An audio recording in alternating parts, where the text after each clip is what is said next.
Good morning, Mr. President. Today we have a proclamation recognizing our great Board of Elections workers, and I'm joined by Councilmember Navarro, who chairs our Government Operations and Fiscal Policy Committee.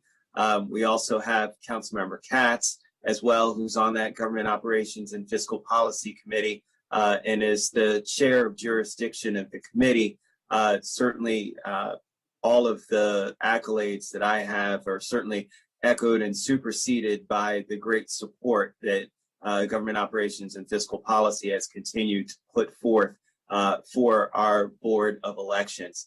Let me just say this, that, the election of 2020 was unprecedented in so many ways. When you think about the COVID-19 pandemic that was upon us, when we think about civil rights unrest that was here embedded in our community, we had the scrutiny of election canvassing and the elections themselves, the election workers. And so everyone was fearful of what the impact would be on our election system. And throughout that all, our election system ended up incredibly strong. We saw an incredible turnout from our voters, and it was truly because of the great work of our Board of Elections. And so today is an opportunity to thank them for their great work in protecting our citizenry right to vote.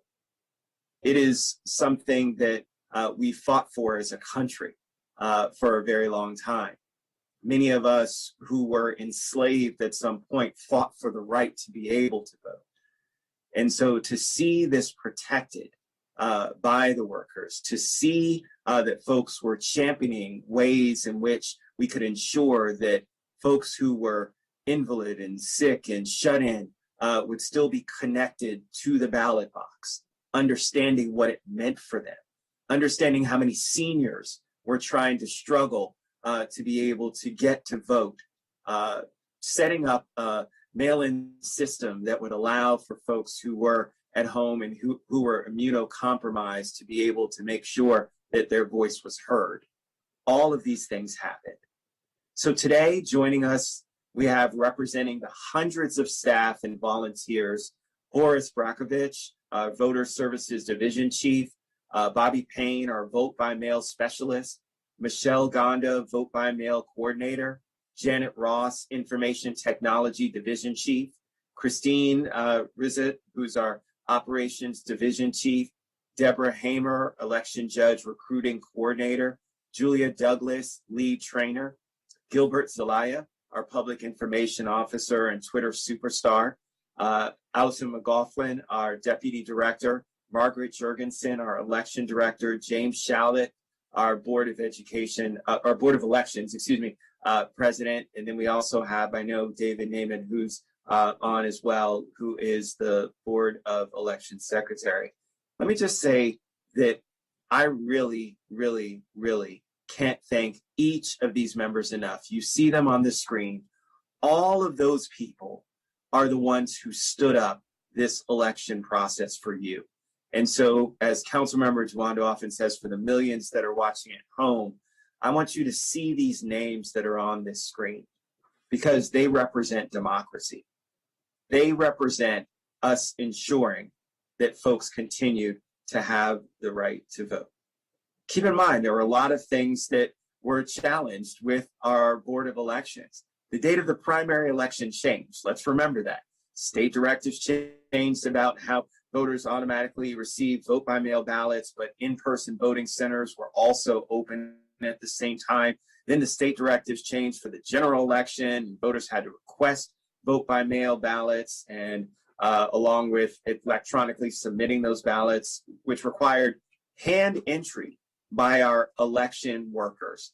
Our local voting centers were eliminated in favor of 11 early voting centers and 40 election day vote centers, and each of them was required to have on hand about 200 and I think it was a little over 250 different kinds of ballots collected throughout the day. So just imagine all the work, all the technology that had to work and function So just sit here and think about how you're trying to manage your Zoom call and how folks are getting shut out and cut off. And here we have an election process, and all of these folks stood up all of these things that were happening and made it work for our community. We had a political situation where, unfortunately, we had a commander-in-chief who was, spawning a lot of conspiracy theories about our election system. And yet, our election workers bravely, here in Montgomery County and across this nation, continued to do their work. This year, we had record numbers of people voting, and everyone's vote was counted. The dedication and commitment by our election workers is to be commended, because you ensured that democracy here in Montgomery County, here in the state of Maryland, and here in this nation continued. And for that, we say thank you. Now I want to turn it to our Government Operations and Fiscal Policy Chair, Nancy Navarro, for comments as well. Thank you so much, dear colleague. I have to say that a part of me is not totally surprised, because I've had the honor of chairing the Government Operations and Fiscal Policy Committee since 2011. And, we've had our challenges. We have worked very closely, the Board of Elections and the committee, to identify ways to enhance and strengthen their capacity. And I have to say that it is such an extraordinary thing to see how the members of the board, how the staff at the Board of Elections, how our own residents step up to be judges, how young people get involved. And I think that in many ways, in this unprecedented time, all of that energy, all of that dedication, that commitment to make sure that democracy indeed continues to be strengthened and continues to be elevated, all of that came together during this unprecedented time. Everywhere you look, of course, we use that term, unprecedented, because it is. And there is no doubt that this past election was one of those seminal moments here in our county. So I do want to express my utmost appreciation. I am always in awe of the different ways in which everybody steps up. And in this particular time, we also had staff from the Department of Recreation, of Community Partnerships, of other departments. Everybody came together. And let's not forget that there's also a lot of work that has to be done to ensure that all of our community is informed. And of course, I always have to shout out Gilberto Zelaya, Dr. Z, because we saw each other a lot during so many different forums and so many different conversations. And I think he has mastered this notion of community engagement, because it's not just engagement with the Spanish-speaking community, is really engagement at all levels, with our young people, with our senior citizens. It doesn't matter. There is this sense of, I think, ownership when it comes to this notion of voting, of democracy. And I think more than anything, perhaps, because we did have to go through some unfortunate experiences that I think in many ways raised or put the spotlight on how fragile democracy actually is. It gave everybody another sense of, and another boost to step up and do whatever they could. So this was an extraordinary team effort, an extraordinary feat. I think Councilmember Rice did cite some of the statistics and the incredible circumstances. And so for that, again, I thank you. I personally want to thank all of you for always, as I said, every year when we go through our briefings, when we go through our budget process, always recognizing that it is so important to continue to strengthen the Board of Elections in any way possible. So again, thank you, gracias. Once again, Montgomery County demonstrated that whenever there's a challenge, we always step up collectively. Well, thank you, Councilmember Navarro. And let me just say again that your point about making sure that our Board of Elections is well resourced is one that you've been championing since I've known you. on this council, and you've continued to make sure that that point was heard. And I think that it set us up well to be able to react to something like this. So I want to thank you and your members of the Government Operations and Fiscal Policy Committee, because if it were not for your work in terms of supporting the Board of Elections, I fear that we may not have been as prepared as we were to address the challenges and situations that we found ourselves in. So thank you to you, ma'am, for all of the great work that you've done. Let me turn to Councilmember Katz very quickly. Councilmember, if you had anything to add before I turn to Ms. Jurgensen to give some remarks on behalf of the election system. Thank you very much. Both of you have said it extremely well. My two words are thank you, because that's exactly what each voter in Montgomery County and beyond should be saying to every person that put this election on. This one was not one that we could have ever planned in the beginning, but this is certainly one that we're all very proud of at the end. And with that, I will turn it back to you. Thank you very much. Well, thank you very much. And I did want to acknowledge that Mr. Banoff and Ms. Barnes also here as well. Thank you very much for your tireless efforts as well. Ms. Jurgensen, you've heard a lot. The floor is yours, ma'am. Thank you, Councilmember Rice and members of the County Council, for this recognition. Elections involve thousands of moving parts and people who must come together and function as one unit to conduct an election. Yes, the 2020 presidential election was one for the history books. Buffeted by uncertainty over the election would it be by mail, in person, a hybrid? The staff of the Montgomery County Board of Elections planned simultaneously for 3 different kinds of elections.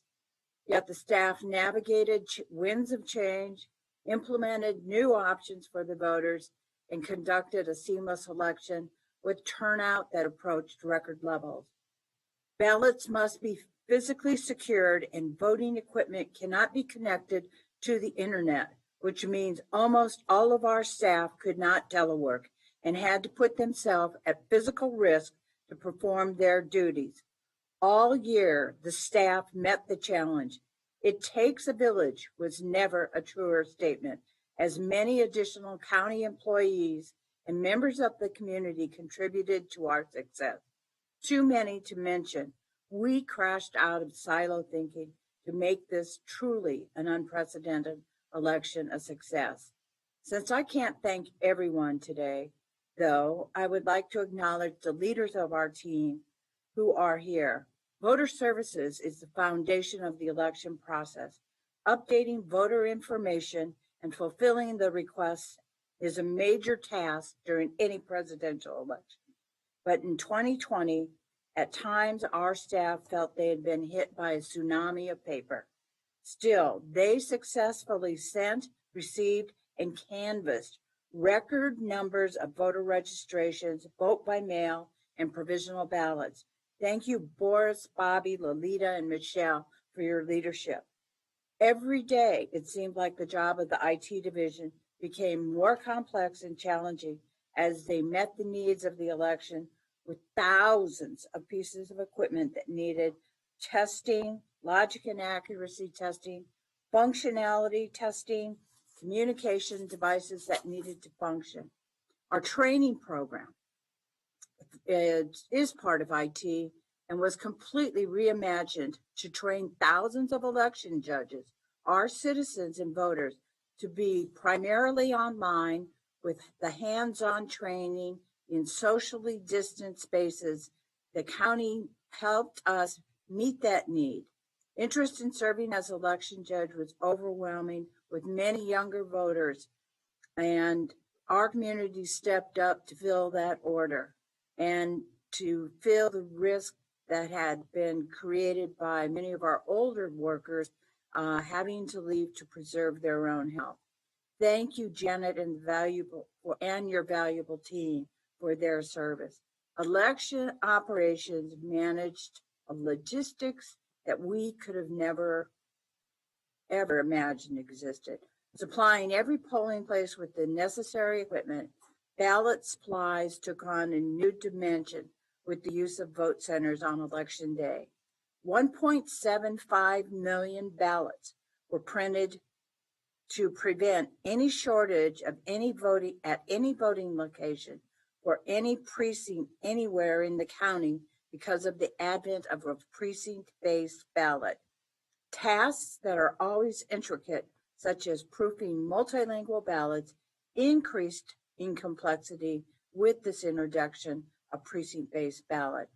Additionally, our operations staff coordinated with county and state officials to make sure that we had the resources necessary for a safe election countywide by using the PPP equipment and other necessary resources for not only this site, but all of our voting sites. The election judge recruiters are part of our operations team, faced a lot of uncertainty and adapted to it, inventively using new resources to recruit a lot of new voters to serve as election judges. An impressive outreach campaign leveraged with the support of several county departments and partnered with numerous far-flung organizations to reach voters and potential election judges with digital tools, including but going well beyond just Zoom. Staffing the polls required a multi-talented wizard on our team in this age of little direct physical contact. Deborah and Dr. Z, thank you. Also, I want to say how proud I am of the administrative staff who worked with me through the many complex, multifaceted challenges due to the uncertainty of the COVID virus. The team worked with fluidity and flexibility, addressing issues as they came up. I'm proud of all of the team and their partners, including the employees of many other departments who joined us in this ever-adapting, changing circumstances and directions throughout the year. Thank you, Lisa, Kara, and Deputy Director Allison McLaughlin. And finally, I wish to give a special thanks to Jim Shalik, who was supportive of the staff throughout this entire process. And he and I and our board attorney spent a lot of time on the phone working through many, many complexities. And to the council and the county executive, thank you. Well, thank you very much, Ms. Jurgensen. And you teed up perfectly for our Board of Elections President, Mr. Shalik, if you have a few words to say before we read the proclamation. Well, thank you, Councilman. And I want to thank all of the council for their support over the years. You've given us the financial resources we need. You've given us the manpower we need. So I just want to thank the council for all their support and for doing this today. It's a wonderful gesture. I'm so proud to work with Margaret and the staff. They do a great job year round. So thank you, council, and Margaret, thank you. And as Sidney Katz says, there's only two words. Thank you all. Thank you. Well, thank you very much. And thank you to all of those employees who made it happen. Chair Navarro, we're going to go ahead and read the proclamation. I'll start off. Whereas the 2020 election saw unprecedented disruptions and unique challenges due to the COVID-19 pandemic, which required staff to revise plans numerous times, remotely recruit and train workers, implement voting center layouts that met social distancing requirements, and accommodate a greatly expanded vote-by-mail program, as well as a more complicated system of in-person ballots. And whereas election workers conducted extensive outreach to residents in multiple languages, monitored the security and collection of ballots from 52 newly installed ballot boxes throughout the county. And I just lost my, the screen just changed. Let me see if I can, sorry, technology. For some reason, hold on one second. Let me pull it up here on my side here because here we go. I'll start again. Whereas election workers conducted extensive outreach to residents in multiple languages, monitored the security and collection of ballots from 52 newly installed ballot boxes throughout the county, ensured the performance and security of voting equipment for in-person voting, and processed record numbers of vote by mail and provisional ballots. And whereas the 2020 election faced increased scrutiny regarding the security and canvassing of ballots, as well as new directives from state and local boards of elections. Yet, despite these challenges, our dedicated election workers rose to the occasion in implementing a fair, well-run, and secure election while ensuring the health and safety of staff members and voters. And whereas Montgomery County residents were able to exercise their right and privilege to vote during the pandemic through a variety of means, whether vote by mail, in person at 11 early voting centers, or at 40 election day centers, due to the tenacity, hard work, and commitment of our election workers. now therefore be it resolved that the County Council of Montgomery County, Maryland hereby recognizes and honors the Montgomery County election workers of 2020.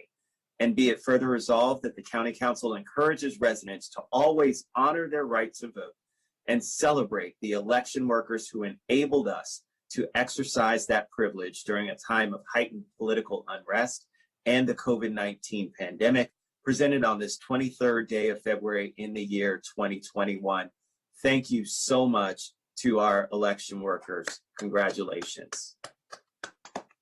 Mr. President, I turn it back over to you, sir. Thank you all so much for your contributions. Everything's been said, but I want to extend my gratitude to you as well on behalf of all our voters. Keep up the good work. Thank you very much. Now we're moving to a proclamation recognizing Teen Dating Violence Prevention Month by Councilmember Katz and County Executive Eldridge. Thank you very much, Mr. President. And before we hear from the county executive, I did want to recognize and welcome Debbie Feinstein, who's the chair of the Domestic Violence Coordinating Council, also known as the DVCC, and chief of the Special Victims Unit with the State's Attorney's Office. Kayan Gonzalez, student member of the DVCC and chair of the Respect Fest Student Advisory Committee. She's a senior at Montgomery Blair High School. We're going to hear from Debbie and Vakaya in a few moments. Also wanted to acknowledge Sheila Cherry, Director of Student Leadership and Extracurricular Activities at Montgomery County Public Schools, and Smita Varia, Program Manager of the Domestic Violence Coordinating Council. And with that, Mr. County Executive, please. Thank you for letting me join you this morning. And really quickly, I want to also add my thanks to the Board of Elections and the staff there, as you all rightly did, for the amazing job they did. But on to the matter of the moment. I'm here to recognize that February is Teen Dating Violence Awareness and Prevention Month. Normally, I think we'd be doing this at Richard Montgomery High School. It would be this really well-attended event with lots and lots of young people coming in and listening to their stories and talking to each other and listening to professionals discuss the problems of violence in the teen dating community. And we're not doing that this year. Next year, we probably will be. But this is how we're celebrating now in Zoom. So I'm very happy to be here in this Zoom celebration. We know that teen dating violence impacts everyone, not just teens, their families, teachers, and friends, and others in their lives. And we also know that teen dating violence, the effects on people is long lasting. It is not something that ends with the end of the incident or the reporting of the incident. It's actually something that lingers on for a prolonged period of time in people's lives. Together, we can raise awareness about teen dating violence and promote safe, healthy relationships. In Maryland, 1 in 10 high school students reported experiencing physical or sexual dating violence. 1 in 10. Teen dating violence includes physical, sexual, psychological, or emotional violence within a dating relationship. It also includes stalking, financial abuse, and digital abuse. Digital dating abuse is the use of technology, for example, texting and social networks, to harass, stalk, or intimidate a partner. The Domestic Violence Coordinating Council's Choose Respect Montgomery initiative teaches teens and parents, educators, and youth serving professionals about healthy and unhealthy relationships, warning signs, and how to help a friend and more. Choose Respect includes representatives from many agencies, including Montgomery County Public Schools, Jewish Coalition Against Domestic Abuse, the Family Justice Center, the State's Attorney's Office, the County Council, and the Commission for Women. Our collective effort reaches thousands of teens and families each year. You can see how important this is. We're going to keep doing this until it ceases to be a problem. We have to get the message out. People have to build healthy relationships. I think we all know that unhealthy relationships that are developed when people are teenagers often persist later into life. This is not something that just goes away. If it's not stopped, it goes on. And so it's really important that we do this work. And I want to thank everybody for their contributions. I especially want to thank Debbie Feinstein, who's been at this for a long time and has really been, probably the most familiar face I think of when I think of this event. So thank you for being here, and thank you for everything you do. Thank you, Mr. County Executive. I'm actually the past chair of the Domestic Violence Coordinating Council, and I'm pleased to be able to present the proclamation with the county executive in a few moments after we hear from Debbie and Vakanya. Teen dating violence can impact anyone and everyone. 1 in 3 females and 1 in 7 males report experiencing teen dating violence. Teen dating violence occurs in higher rates among Black and Latinx youth, and LGBTQ youth are also at higher risk for all types of dating violence. If you or someone you know, if a victim of dating violence, encourage them to reach out to the Montgomery County Family Justice Center for help. Choose Respect Montgomery County offers programs for health classes, youth groups, and student athletes to stop violence before it happens through education. This year, Choose Respect will offer a community-wide virtual festival, Respect Fest, from April 18th through the 24th, which will include discussion groups, speakers, and yoga and self-defense classes. Also, students have an opportunity right now to submit a 1-minute video on teen dating violence prevention to the public service announcement contest. We will hear some more details shortly, but at the top prize is $1,000, and students can earn SSL hours as well. By working together and spreading awareness, we can reduce the incident of teen dating violence in Montgomery County. Thank you to the DVCC, the Sheriff's Office, the Family Justice Center, and its partners, and to everyone working to eradicate teen dating violence. And with that, Debbie, I will turn it over to you, please.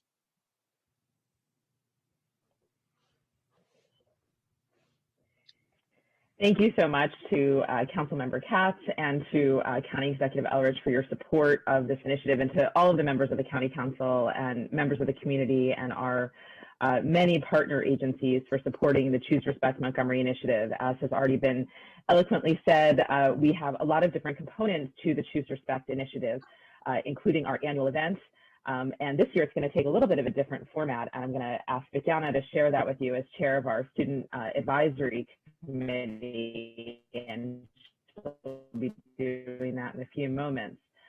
In addition, I want to mention that we do have our public service announcement contest going on right now. And really the purpose of that is to have the students create the video, learn about the content, and then share that content with others. Through our partnership with Montgomery County Public Schools, we 2 years ago in pre-COVID times, over 20,000 students had the opportunity to view the top 5 videos. I also want to mention my friend's dog is visiting, and I apologize. She likes to stick close to me. That's not my dog in the background, but she likes to stick with me. So in any event, I'm very grateful for the opportunity to recognize Teen Dating Violence Awareness and Prevention Month. As you all have heard, the stats are pretty staggering in terms of the number of teens that are impacted. And during COVID, we've had the opportunity to present educational programs and do other things, but we're really looking forward to the culmination of our efforts in April. And I'm going to turn it over to Vakanya Gonzalez, who is our student member of the Domestic Violence Coordinating Council, as well as the chair of our Student Advisory Committee, and who's done a fabulous job this year rallying our students and providing really the student perspective and peer-to-peer perspective, which is most important. I find that, as County Executive Elridge said, I've been sort of spearheading many of these efforts for many years, and I find that now, my kids are aging out of being teens, and it's much more appropriate for someone who is a teen themselves to figure out, what is the right messaging? How can we speak to teens about this issue on, really a granular level, and reach out to them and have teens understand we need to stop this before it starts. we need to get ahead of this issue because it impacts all of us. And the connection between teen dating violence and suicide and mental health issues and long-term effects, as was reflected by County Executive Eldridge, are significant. And it matters to our community. It matters to all of us. It matters to the health of our kids. And with that, I turn it over to Vikiana to share some remarks with you as well. And thank you again for the opportunity. You. Hello, everybody. Good morning. So I know that quarantine has made us feel like time is going very slow and extremely fast at the same time, but I remember not too long ago during the summer, students from Montgomery County started sharing their experiences with sexual assault, harassment, and violence in their relationships on social media. And I think alarming is an understatement. I remember being on social media and then reading these posts, and you would find that many of the students didn't realize the gravity of their situation when it was occurring. Many of the people would start their posts with saying, well, I never realized that this was assault or dating violence or harassment, but this is what happened to me. And they would go on to tell their experience. And although it's sad to say, this is a perfect example of why it is so important to educate our youth on dating violence and to raise awareness. And although it isn't an easy topic, it is important to speak on and acknowledge the issue as well. I'm excited to be working with a great group of students to come up with engaging ways to educate others on dating violence. With the Respect Fest in April, we have an exciting week of activities where we explore the topics of consent and warning signs and how to speak to someone. There will be yoga classes and self-defense classes. So we'll be using a couple different platforms, including Instagram and Zoom, obviously, so we can reach a good amount of people. With everything being online, we want to keep everyone engaged as well. So I encourage all of you to come. It is a bit different this year, but overall, we're still aiming to get some good informational content out there. So if you would like to know more, please visit the Choose Respect website so you guys can see what we have planned for this year. But thank you for recognizing this month and addressing the problem so we can better our community. Thank you. Thank you. And thank you for all that you're doing for us as well. And Debbie, we don't blame your friend's dog. We like to hang out with you too. So, and with that, Mr. County Executive, if you would please lead off the proclamation. All right. Proclamation, Montgomery County, Maryland. Whereas teen dating violence includes physical, sexual, psychological, emotional, financial, technological abuse, and stalking, and occurs within dating relationships when one partner seeks to gain power and control over another person. And whereas 1 in 3 teens in the U.S. will experience physical, sexual, or emotional abuse from someone they are in a relationship with before they become adults.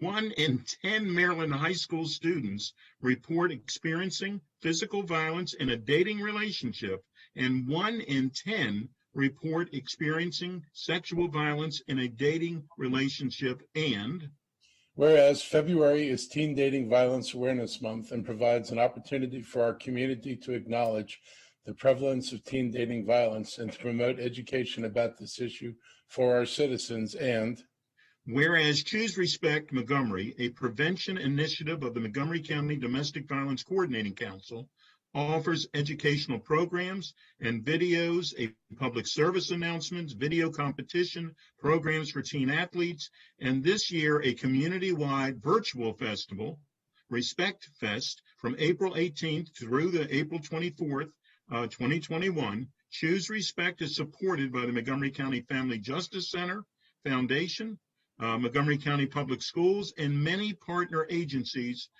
who offers services and support for teens. And whereas together we can reduce the incidence of dating violence in Montgomery County through public awareness.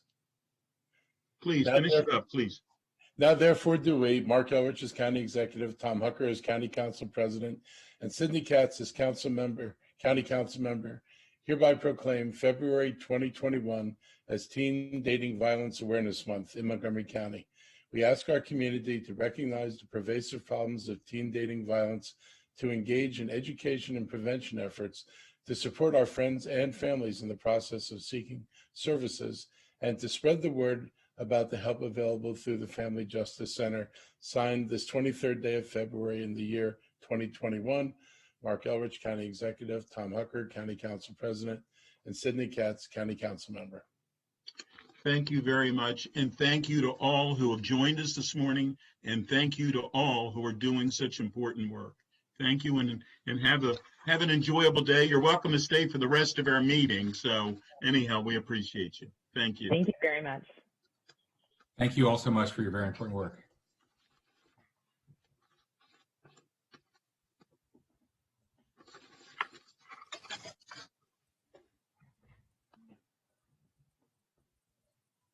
Good morning, colleagues. Good morning.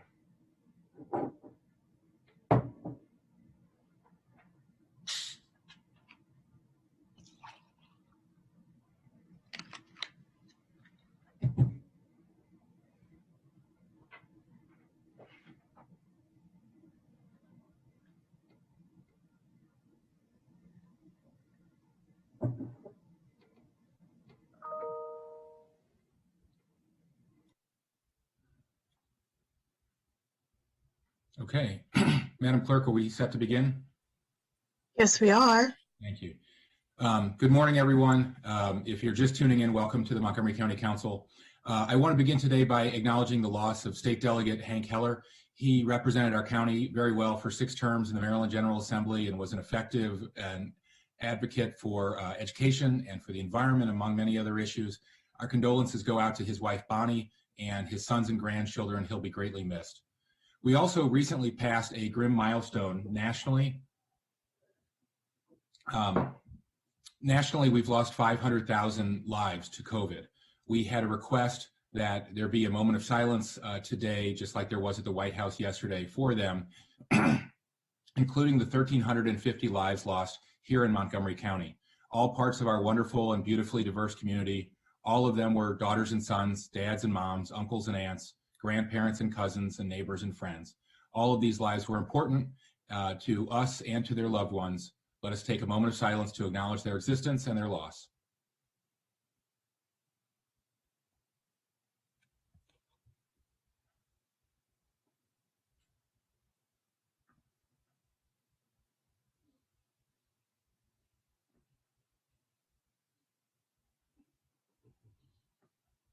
Thank you. Now we can begin our general business. Madam Clerk, do we have any announcements, agenda changes, or petitions? Yes, good morning, Mr. morning. President. We have an addendum to the agenda. Item 7C on the consent calendar, correction, resolution to approve amendments to Bethesda Urban Partnership bylaws. Fed Committee recommends approval. Public hearing action is scheduled for 3/2/21 at 1:30 p.m. Correction to item 10 at 1:30, public hearing, special appropriation to the county government's FY operating budget, Office of the County Executive, $1,500,000 for support for COVID-19 response, small business rental assistance, source of funds, undesignated reserves. Fed Committee work session will be scheduled at a later date. A correction to item 15, introduction of bills, 15B, and in addition, Bill 9-21, Streets and Roads Sidewalk Snow Removal Amendments. Lead sponsor, Councilmember Glass. Co-sponsors, Councilmembers Weimer, Katz, Hucker, and Navarro. Public hearing is scheduled for 3/16/21 at 1:30 p.m. We also have one announcement to the general business, A1A. The council is seeking applicants for a partial term on the Public Election Fund Committee. The deadline to apply is March 10, 2021 at 5 p.m. That is all, Mr. President. Thank you, Madam Clerk.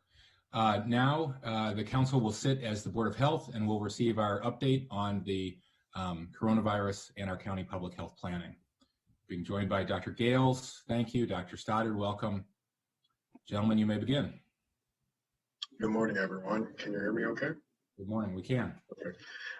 I'd like to extend the acknowledgement of the 500,000 lives lost to COVID and over 1,300 lives lost in Montgomery County I think that it's easy to, so thank you for the moment of silence, Council President Hucker. I think it's easy to forget in the midst of all of this that so many people have not been directly impacted.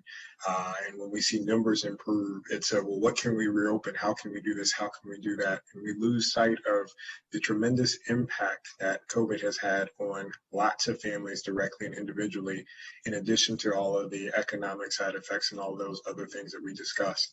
So I think it's important, particularly as we continue to hopefully move to the end phases of COVID, that we acknowledge those who have been hit hardest. And that also underscores why we continue to emphasize making sure that we practice an equitable approach in the release and delivery of all of the services that we have, particularly to those communities that have been hit hardest throughout the last year. With that in mind, before we talk about vaccines, which is what everyone wants to talk about these days, I do want to actually acknowledge a couple of other points. The first one being that we have seen improvements in our transmission rates. Our community transmission rates is evidenced by improvements in our test positivity and our case per 100,000 rate. Let it be known, though, that we still have a ways to go in terms of achieving the levels where we were during the summer, where we did make provisions to reopen certain segments of our businesses and our society, if you will.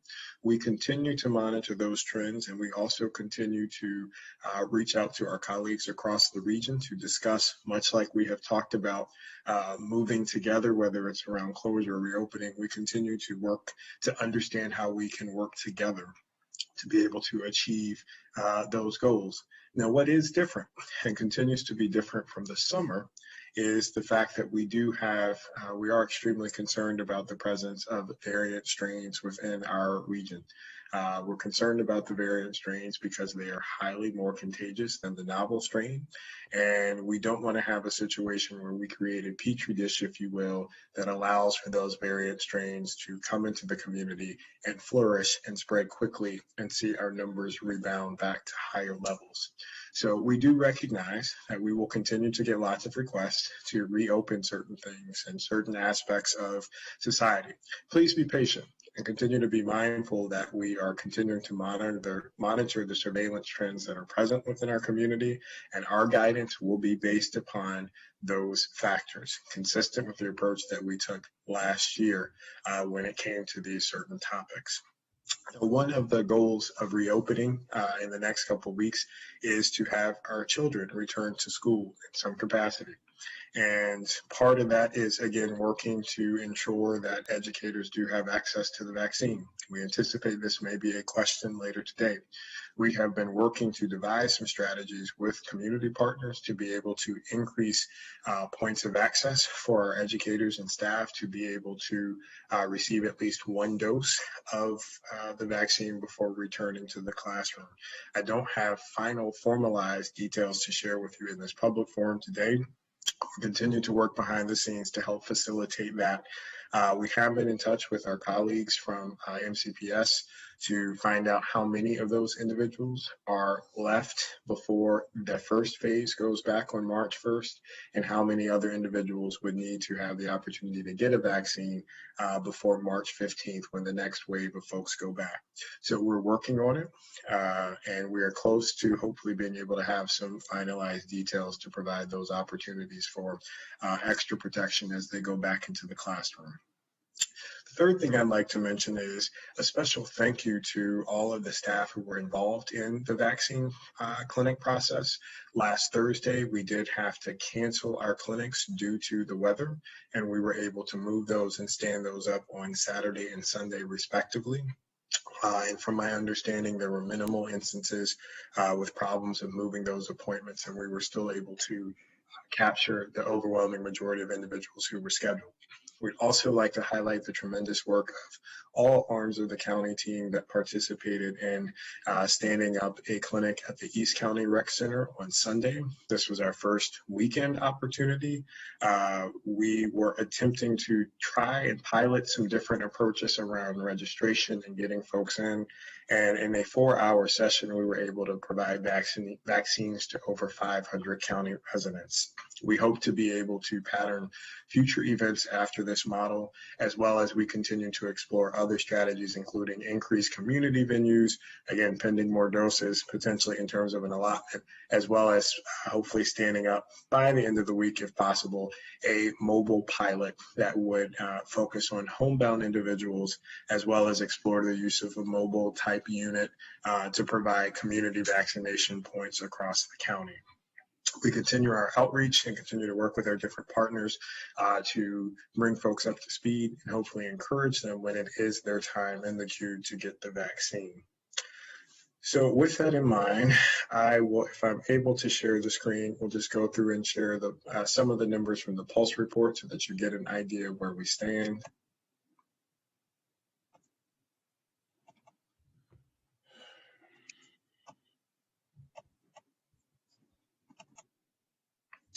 Okay, all right.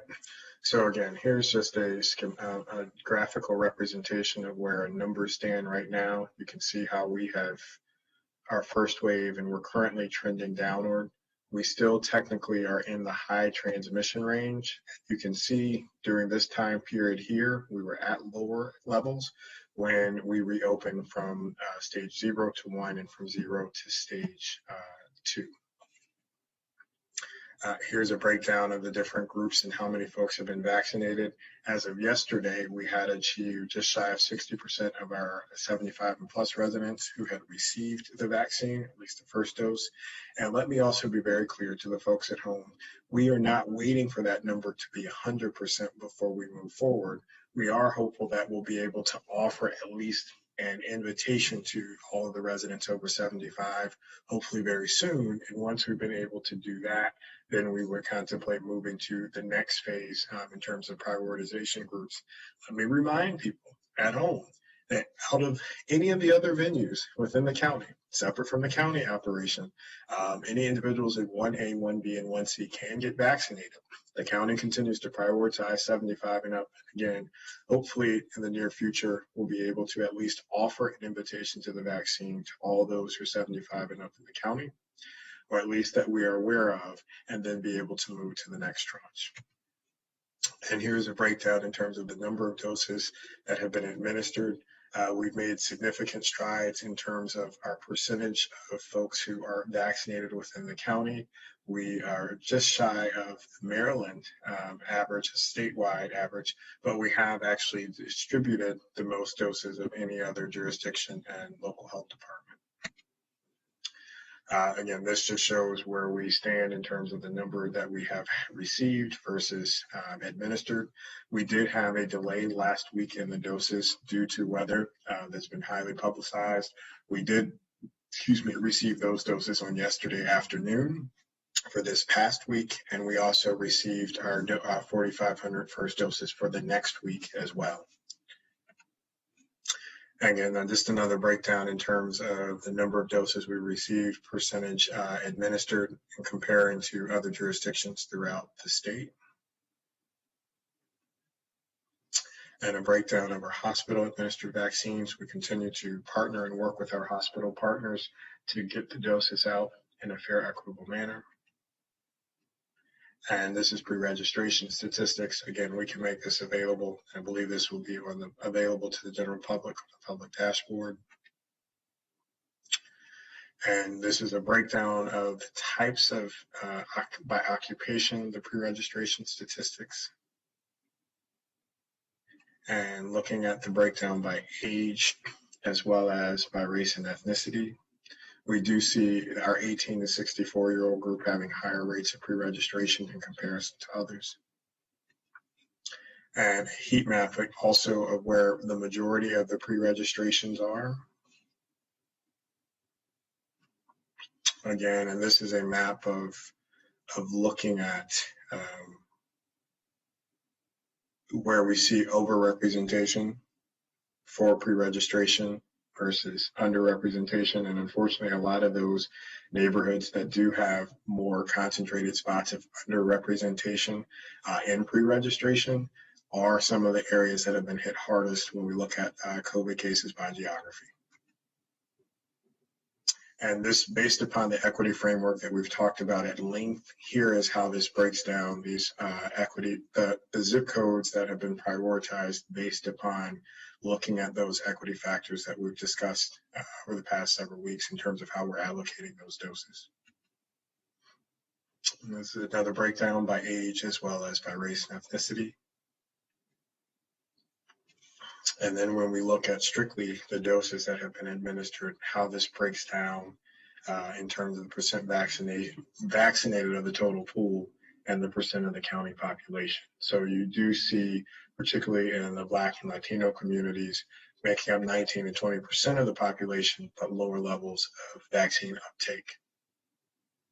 And let me caution that I don't want to say uptake meaning that folks aren't getting it, but lower levels of being vaccinated right now. And some of those, part of that challenge is also disparities in the pre-registration information that we've had to be able to send links to, which is one of the things that we were excited about this weekend's event, utilizing multiple strategies to get folks in who may not have pre-registered per se, but we know that they're 75 and up and eligible for the vaccine.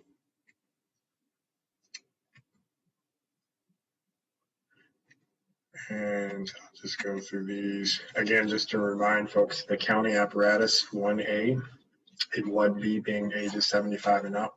But any of the other venues throughout the county are 1A, 1B, and 1C. We do know, again, remind folks that in addition to the county clinics, hospitals and health systems are providing vaccines, and retail pharmacies, including Giant, Safeway, et cetera, are also providing vaccines.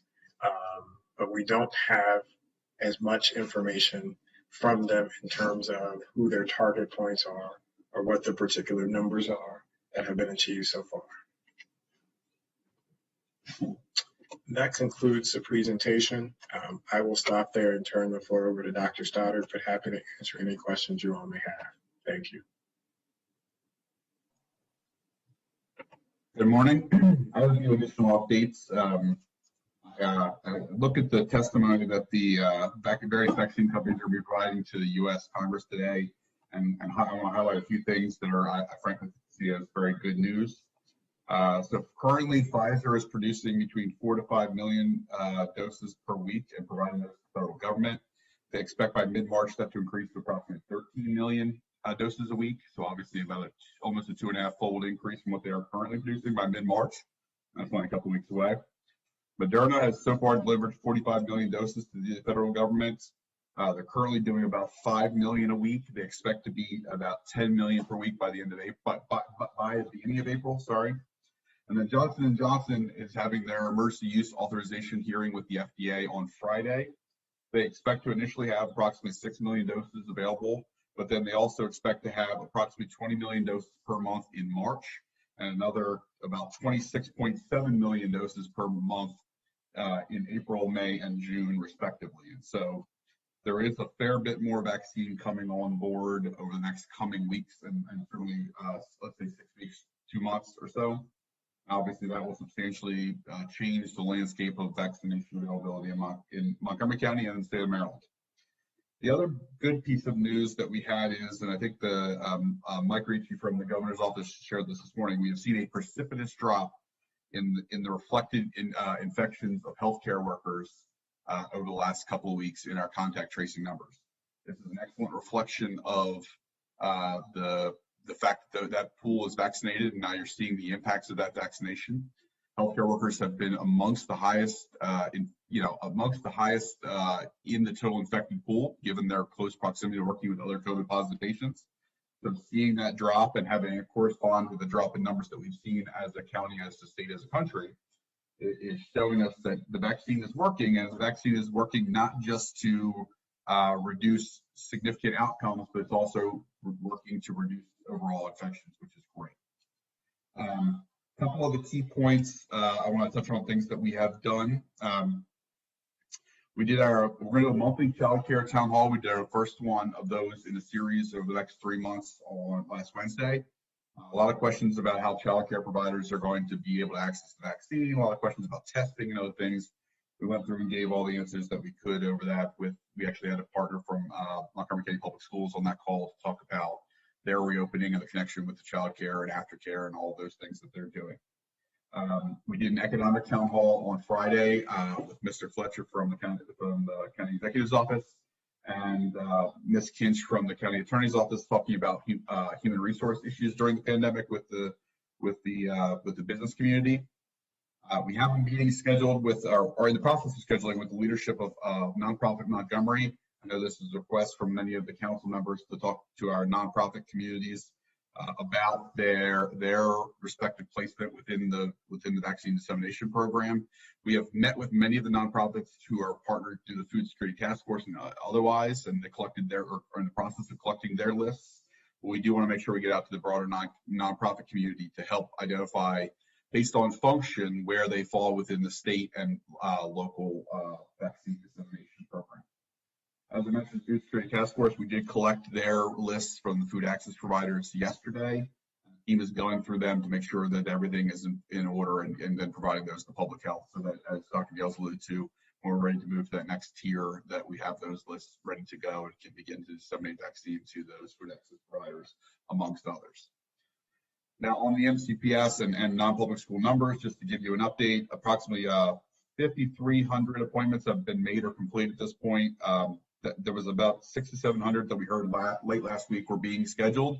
So that'll bring us up to about 6,000 of the 9,000 needed for the March 15th timeline.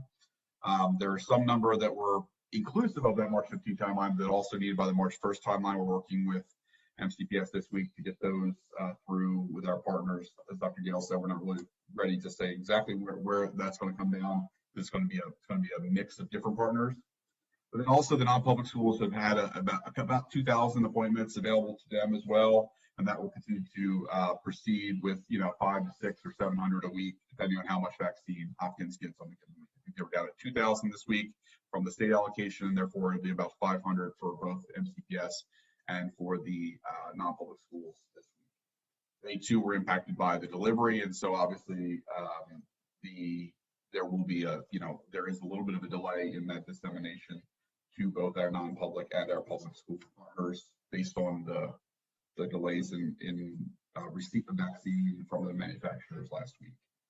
I think that's all I wanted to cover, and I think we can go ahead and take some questions. Terrific. Thank you both so much. It's very helpful. I think we want to stick to the 5-minute rule. We started out a little bit behind. Can I call on Councilmember Rice first, please? So thank you very much to both of you. I'm going to try and be quick. So I represent Clarksburg Jail. It's in my district. I've heard that the employees have been vaccinated. Do we have a status on the inmates, especially those that are of older age, and whether all of them have been vaccinated? No, not at this time. We haven't, that has not been a part of the county apparatus vaccinating so far, and waiting more information from the state to see if there will be a state approach in terms of providing vaccines to those groups. But I would just say we do agree that that population, given their closed population, should be in an earlier priority group than the state has currently reflected. The same is true of our homeless population, just so we're clear, given their special circumstances. So we agree with your push to do that. And yeah. Excellent. All right, thank you. And then when it comes to our schools, there's just been so much, and I know that the Education and Culture Committee will be meeting with our school system on Thursday to discuss about the reopening plans for Montgomery County Public Schools. But let me just ask this. I know that the county has done yeoman's job in terms of trying to ramp up efforts to make sure that our teachers are able to get vaccinated to ensure that we can try and safely open our schools. Where are we with the status of prioritization of our teachers and vaccinations? Well, I think Dr. Stoddard actually, he mentioned the statistics where we have. So just as a review, in terms of the process, we had asked both public and non-public schools to prioritize their staff that would be moving back. And in terms of MCPS, based upon their phased approach that they were going back in, they estimated there were approximately 9,000 staff members who would be a part of that first group.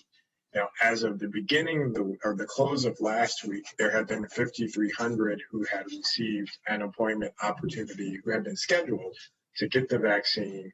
And then I think in follow-up conversation, it was mentioned that there's approximately 1,500 individuals who would be going back in the March 1st window would need coverage. And that's who Dr. Stoddard was mentioning. We're trying to get coverage for within this next week before March 1st.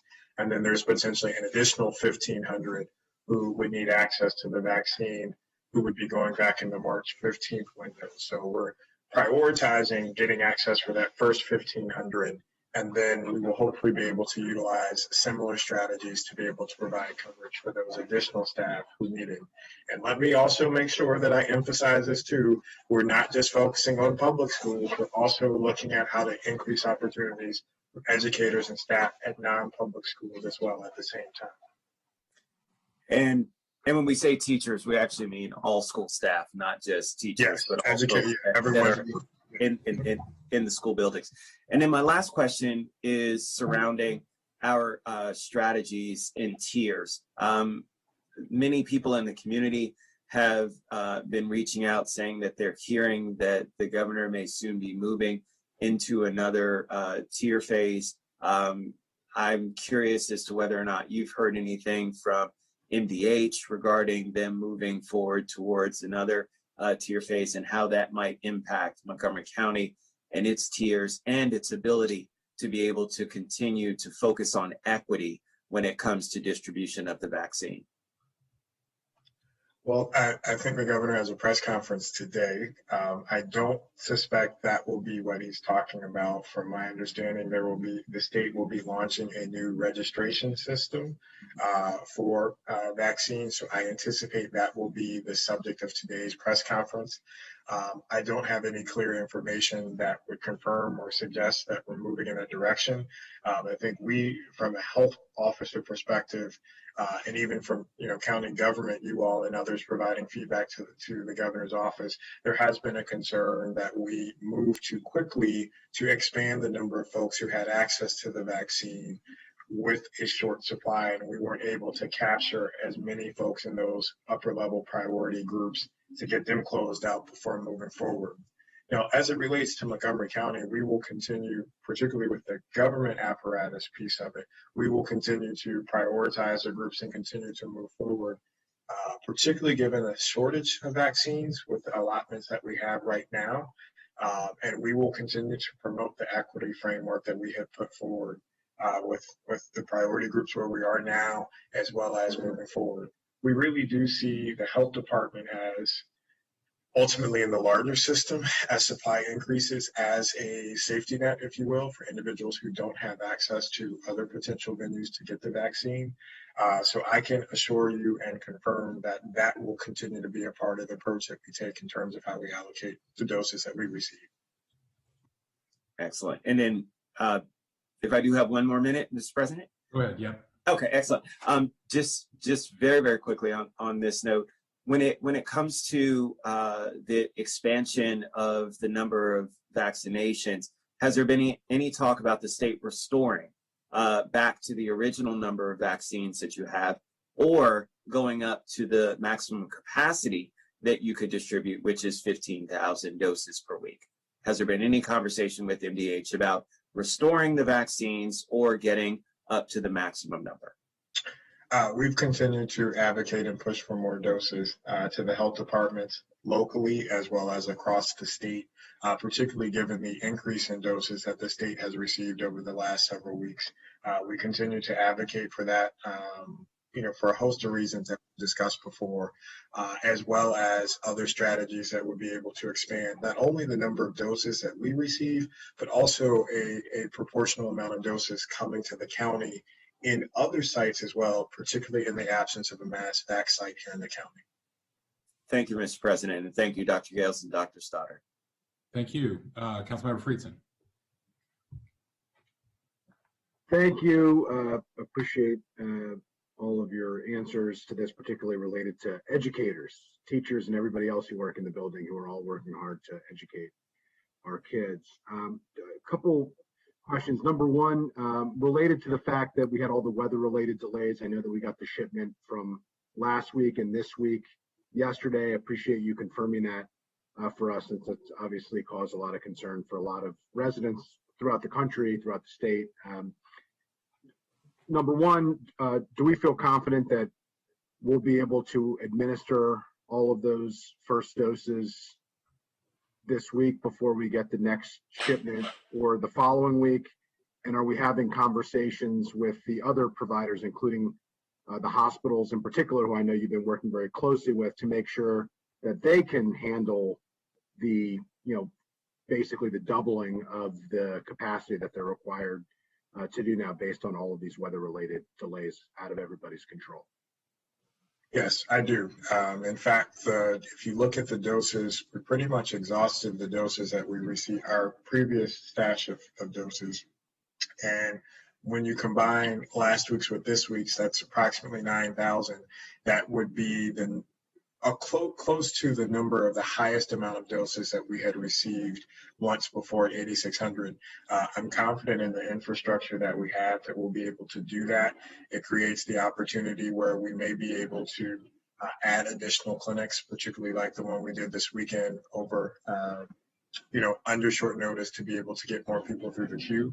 We also, again, are looking at strategies where we may be able to support community vendors or partners with some of these pilot opportunities to be able to utilize some of those doses to still focus and target those priority populations that we are using at the larger sites. Great. And has there been any conversation with the hospitals or other providers to make sure that they can handle it, as the health department, it sounds like, can? Yes, so those conversations continue, and for example, those are some of the types of conversations that we've been having to be able to stand up some extra opportunities and access points, for educators and others to be able to meet those deadlines. And I think just about all the hospitals have been receiving well below their capacity, so a doubling of it would still be within the bounds of what they would be able to. I think, for example, like Holy Crosses can do 1,500 a day. They've been getting like 500 to 1,000, and so if they got 2,000, that's a few days of clinics. Right, and to your point, everybody was lowering their numbers. Doubling gets back up to the highest point from several weeks ago. So we're basically getting back to where we were. I appreciate that. That's good to know. Related to that, there have been a number of public communications from some of our state partners that specifically refer to residents age 75 and older getting an invitation from the county for a vaccination in the next 2 weeks. I saw that and was caught a little bit off guard because it wasn't necessarily consistent with what my understanding was based on what we had heard. I just wanted to check on that to see, is that accurate? Do we have an idea or an understanding of whether that information came from the health department or where it came from? I just think it's important that we get this information out and confirm so that residents have an understanding of where things are and what to expect given all of the competing information out there.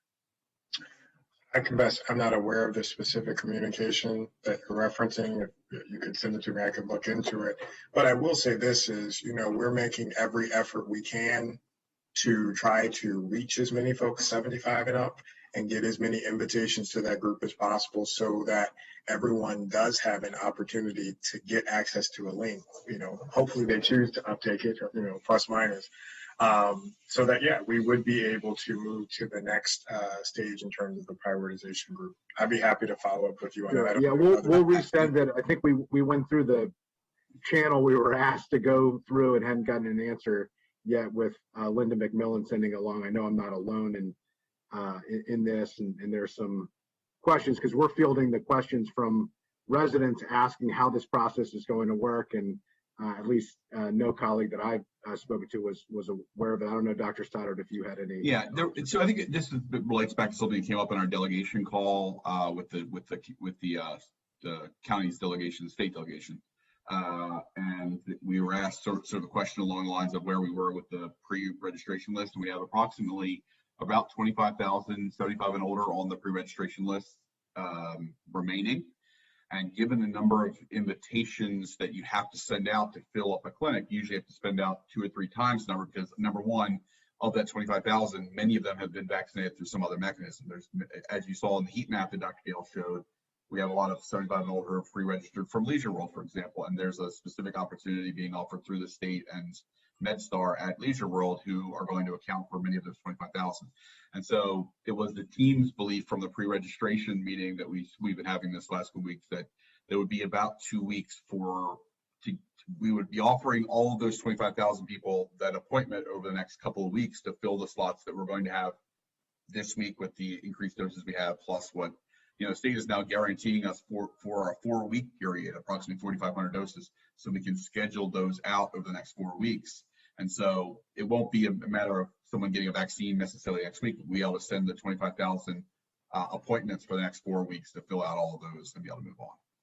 I appreciate the clarification. I just think it's really important when these things come up that we get information on it and be able to respond, because there's nothing worse than having information from state partners than us not being able to confirm it and us potentially having different information. There's already enough uncertainty based on all these things outside of our control, based on what the state has done, all the different partners, the different registrations, and as much as we can have the information to communicate, it would be really appreciated, and it's needed in real time. Thank you, Mr. President.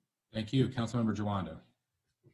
Thank you, Mr. President. And as always, Dr. Gales, Dr. Stoddard, and your teams, I see Dr. Bridges on as well. Thank you for all the work that you all are doing. It's critically important, and we could say thank you all day. It wouldn't be enough. I just want to say how heartened I was by the East County Recreation Center site, and to see the diversity. I was honored to be there with the council president and Mr. Ziegler get his shop. It's also so many other people that needed to get it, and you just did it. It was run very well. I want to shout out to the vaccine hunters who were there outside signing people up and getting people pre-registered.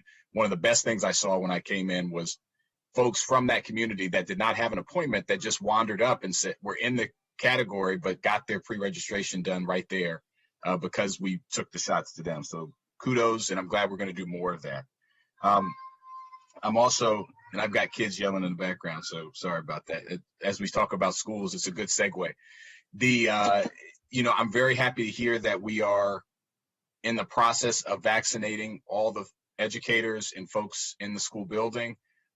Councilmember Rice asked and Friedson asked questions I was going to ask, so I'm happy. We know that some people are saying we're not opening up quick enough. Others are saying we got to get everyone vaccinated. So I think we're doing the right thing as far as the approach of the first dose. And I just want to publicly say that. I think that is the right approach to take. And I appreciate that we're working with community partners to do that for public and non-public schools. My question. So 2 things. The state mass vaccination site. For people who ask, we have all said we are pushing the governor, and again, we'll request Governor Hogan and to the State Secretary of Health, please give the largest jurisdiction in the state a mass vaccination site. Dr. Stoddard, Dr. Gales, we have offered, I know the fairgrounds, have we offered other locations? Is there any update on those conversations? Unfortunately not, Councilmember Durando. We continue to promote that. We've not received any feedback that the state has decided to put one here. Well, everything we've been told is the state is continuing with their strategy for the next 3 sites, which are going to be on the Eastern Shore, Western Maryland, and Southern Maryland. After they finish their first 6, they've said they may revisit the decision to put additional sites around the state, including in Montgomery County. But until they get those next 3 sites that they've got pre-planned opened up and operating, they do not intend to open up a site in Montgomery County. That's disappointing, and we'll continue to advocate. Doesn't make a lot of sense, obviously, with the largest jurisdiction in most cases, some of the highest cases and infection rates, and one of the most diverse populations, that you wouldn't do that. And then my last question, one of the things we noticing, we had the African American town hall last night, and we didn't get to all the questions, but I saw in the chat a couple of times, and I thought about this myself. If you look at life expectancy for Black residents in the state of Maryland, our life expectancy for men and women is 75. That's the life expectancy for Black residents.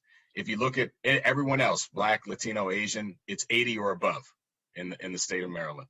And if you look for Black men, it's closer to 71, 72 years for life expectancy. If we're having an equity framework, and then there were several residents that were like, I'm 72, I'm an African American, my wife, we need to get the vaccine. How are we approaching that? And is there a possibility to approach that in the way that we target these vaccinations, realizing that life expectancy, because racism is a public health crisis, because of the social determinants of health, there's a lower life expectancy for certain groups and certain individuals? That's an excellent observation, one that unfortunately is a reality that continues to be perpetuated year after year. We did discuss that and look into that. We've not made any alterations or changes based upon, the recommendations for the prioritization that we have been from the ACIP and the CDC recommendations. Those points are duly noted. They have been discussed, and certainly will continue to be discussed as we move from, 75 to the next age group, particularly within the 65 to 74 year old group. All right. Well, I would just ask, I don't know how long we're going to be in there, but, one of the things I've talked to you and Dr. Kroll about is, one of the issues we're having is pre-registration, getting enough, for example, African-American residents pre-register. If you opened it up to 70 plus or 65, I think we could solve that and still be able to vaccinate most people. But I know we need more doses too, so that's an issue as well. All right. Thank you for all the work you're doing. And thank you, Mr. President. Thank you. Councilmember Navarro. Thank you, Mr. President, and thank you to everyone, Dr. Gills, Dr. Stoddard. You guys look great, although I know you're working overtime, and so does Dr. Bidger. So maybe it's all that vitamins that you may be taking or something like that, but I'm glad. So yes, I mean, just a couple of things. Again, wanting to understand where we are with the vaccination plans for the initiatives. Obviously, this very much in line with the slides that you shared regarding the disproportionality. I was not surprised to see that map, but I think it just tells a story, and we do have, I believe, and very fortunate to have at least these two initiatives that are focusing so specifically on the two communities that obviously jump out when you look at the disparity maps. So wondering, what is the status for the Latino COVID-19 initiative vaccination plan, and whether the African American Health Program also has one? So I can't speak to the specifics of what the initiatives are doing, but I can say that we have been in constant communication and conversation with them about partnerships. So for example, the mobile pilot that I mentioned has been a part of the LHI initiative, working with one of the specific clinics there. We met last week to talk about how to stand that up and what that would look like. And I don't have my notes in front of me on that, but we are hoping to be able to support that, at least in a limited capacity, hopefully by the end of the week, to move that forward, to get some data points in terms of how that would move. And that has been in consultation with the LHI team. Similarly, we actually met with all three initiatives and program, and we have been working with our colleagues at CCACC and the Pan Asian Clinic, and also with AHI, to discuss setting up a clinical opportunity there. We had hoped to do it last week, but we've run into some issues. We got to get some providers trained. And so we're hopeful to be able to stand up that opportunity again as a pop-up, as a pilot opportunity, to see how that goes this weekend. And with African American Health Program, we met with them. And you could think of, in some ways, the event this past Sunday as a partnership opportunity to explore, to say, even in the absence of physically putting shots in arms separate from participating, we did work with them in terms of community outreach, recruiting folks to get registered to be at the venue, to be able to participate in that, because we saw that again as a pilot opportunity to say we could partner on events where we may take care of the physical administration of the vaccine, but certainly the leverage of those networks, the leverage of those relationships would be helpful in terms of reaching out to those folks who we know are eligible but aren't registered in the system. Thank you. And I think that we are very fortunate to have these initiatives, already stood up to deal specifically with COVID-19. And so to the extent that we can use their template and their reach to add these layers, we are, I feel like we were on our way. I had sent over also to Dr. Kroll someone who contacted me about a mobile opportunity, and it's an African American owned service as well. And so I think that we can begin to put the pieces together so that we get more vaccines. There it is, it's ready to go. Also, wasn't sure if we had gotten any update on the Prepmod translation issues. I've been asked that quite a bit. The media keeps asking me. I know there was some kind of beta testing that was going on, but just, not sure if that had been corrected, if we have gotten any information about that. Well, I think I referenced the governor's press conference today. I think they're going to announce the new registration system. So we'll get more information in terms of, hopefully the new system that is launched will address many of the questions such as that you raised, concerns that were there in terms of the new system. I will say the beta test that we referenced last week was more specifically related to the security link. So when you received a link, it would disable you from being able to share it with others. It would be a one-time kind of thing. I confess I don't personally have any more information related to the translation aspects of the system. Okay. I would only add that the single link is also impacting our ability to be equitable too. And I'll give you an example of this. So yesterday, the clinic that was in East County, for example, was a great clinic. I think Travis, I don't know if you said how many people were vaccinated, but it wasn't quite as many as we had hoped because people kept sharing the link on listservs across the state. And so not only were they, couldn't we be equitable in terms of distribution, but it was non-county residents, in some cases non-state residents, which we certainly can't vaccinate. And so it just, one of the big pieces of feedback we've heard is, hey, if we had more time to get people scheduled into these clinics, more lead time, it would help from an equity and access standpoint, getting people who we want to target. The problem is with this system that if you share a link a week in advance, even with the internal team, they start to use it, it inevitably gets shared more broadly, and then you're fighting upstream against people who are constantly filling the slots and preventing people from have access issues or other things from getting signed up. And it's just that's a huge problem in terms of even being equitable, not just your overall number of people vaccinated. Oh, absolutely. I mean, I think that we've seen in the data that whole issue with pre-registration is pretty startling when you see the groups and the disparity that does exist. And, let's hope that the governor will announce something that will help that through. My last question has to do with the CCI Health and Wellness program that has now been, assigned for federal vaccines. Do we have any update on that in terms of how many vaccines and who is going to be accessing the vaccines to that center? We don't. We have, again, reached out, though, and I believe we have a conversation scheduled, I want to say Thursday or Friday, to find out more details. Okay, great. Thank you very much. Thank you. Council Vice President Albornoz.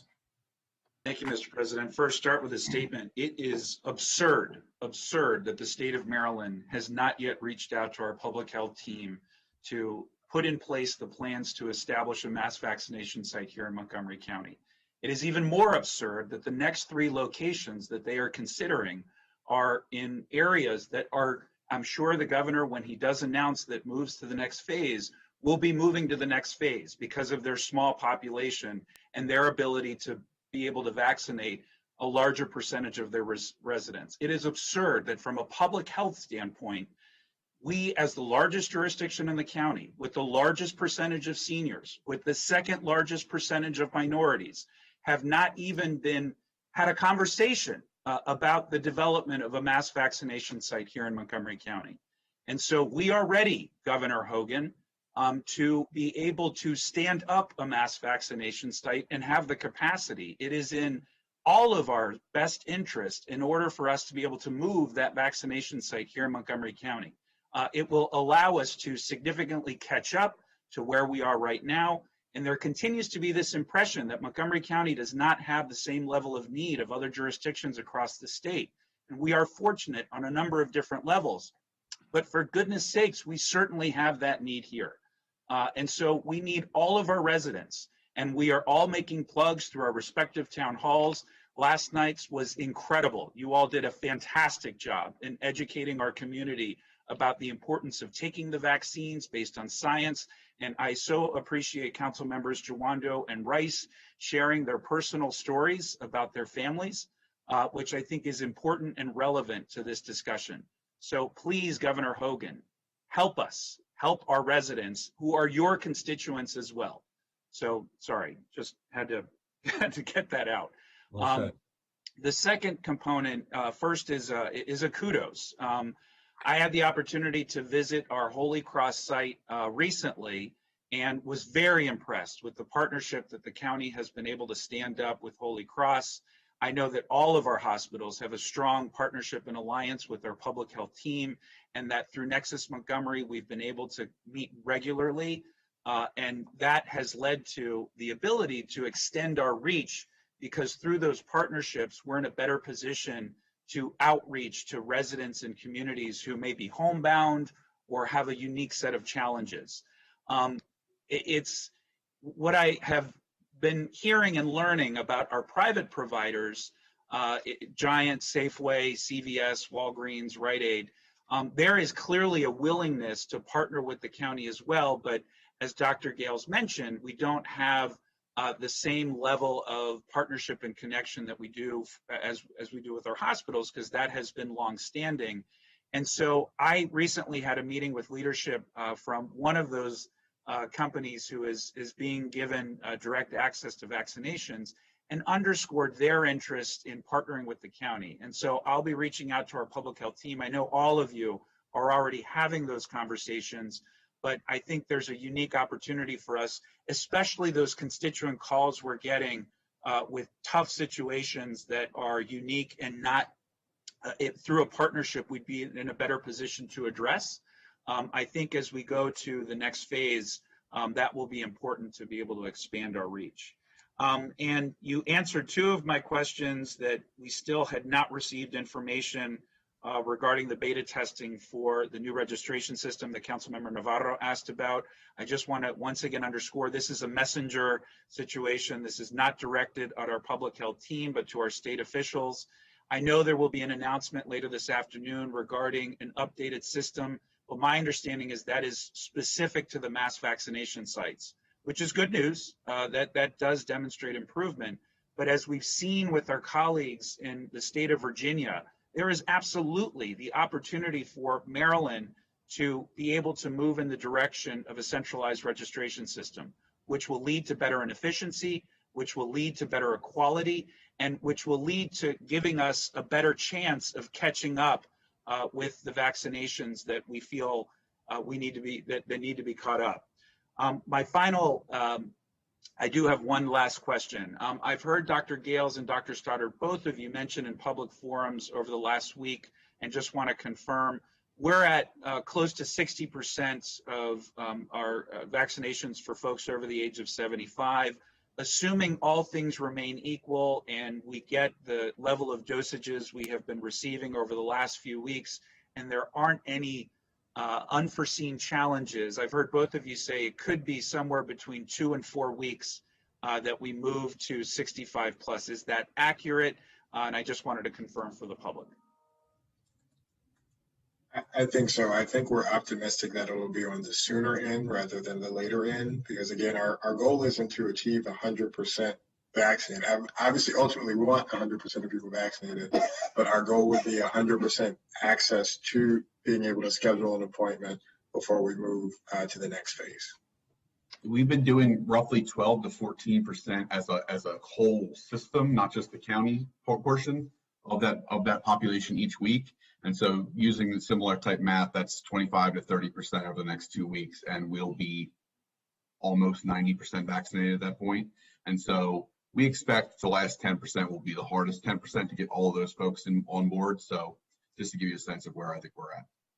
And final question, I may go back in the queue depending if how the next two colleagues go, but the what sort of notification will our residents receive who have pre-registered and 65 plus? I assume they'll get an email letting them know that we've entered into that phase and to be on the lookout for the possible scheduling of an appointment. But what is that going to look like for our residents who've pre-registered through our system?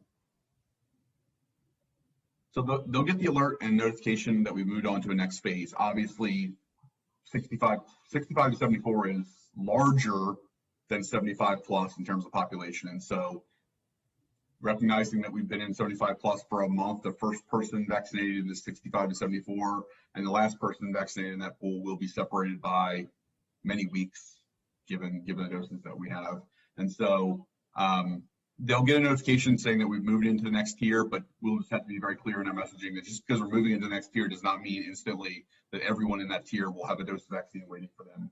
That's 90,000 plus people in our estimation. And so it'll be several weeks from the beginning to the end. Got it. Okay, thank you. I defer back to you, Council President. Thank you, Councilmember Glass. Good morning, everybody. Nice to see you. Let me also start by acknowledging the governor's decision to create a centralized registration system for the state's 3 mass vaccination sites. It's a first step, but clearly he needs to do more. And as my colleagues have said this morning, not only do we need a mass vaccination site here in Montgomery County, the largest and most diverse jurisdiction in the state, but we also need the governor to expand the centralized registration to all vaccine providers, a true one-stop shop that residents are begging all of us for. And it's time that the governor acknowledge that the best practices from other states, quite frankly, states like West Virginia and New Mexico that have a centralized approach, and that centralized approach has resulted in those 2 states ranking 2nd and 3rd in their vaccination rates compared to Maryland ranking 34th. So, Governor, please, we need you to continue being innovative and being equitable here in Montgomery County and for all Marylanders. And so, switching gears, there was a report that I recently read from the CDC that was released earlier this month, and it found that members of the LGBTQ plus community have higher rates of underlying conditions. And I think some of those underlying conditions include asthma and cancer, heart disease, obesity, and kidney disease. And those rates are more prevalent in members of the LGBTQ plus community than in heterosexual individuals. And within the community, Black and Latinx individuals are particularly vulnerable. And according to the report, that data is based on population surveys over the last number of years. And the researchers also show that we don't know the true toll of the coronavirus on members of the LGBTQ plus community because that data hasn't necessarily been collected by the state, the county health departments, or any of the other providers. And so I'm curious if we are collecting any of that data, if the state is collecting it, and quite frankly, also if we know what the toll is locally on our LGBTQ plus community, especially Black and brown members of that community.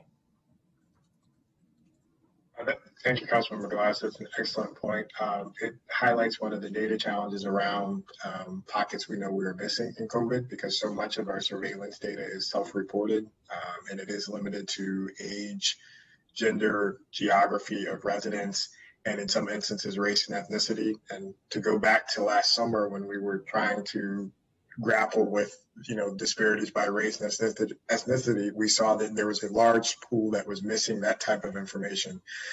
So unfortunately, to your question, I don't believe it is captured anywhere in terms of the surveillance reports, in terms of how things are put forward and ultimately given to the health departments, and we aren't tracking that information locally. So right now, it would only be anecdotal information to be able to discuss the impact, but certainly something that I know I would be open to discussing how we could get more information, or at least be able to get more qualitative points of information so that we would then be able to use some of that information to take a closer look at the data to understand how we could pull some of that information out. Is that something that would need to be done on the registration form, or where in the process would we be able to ask and capture that type of data?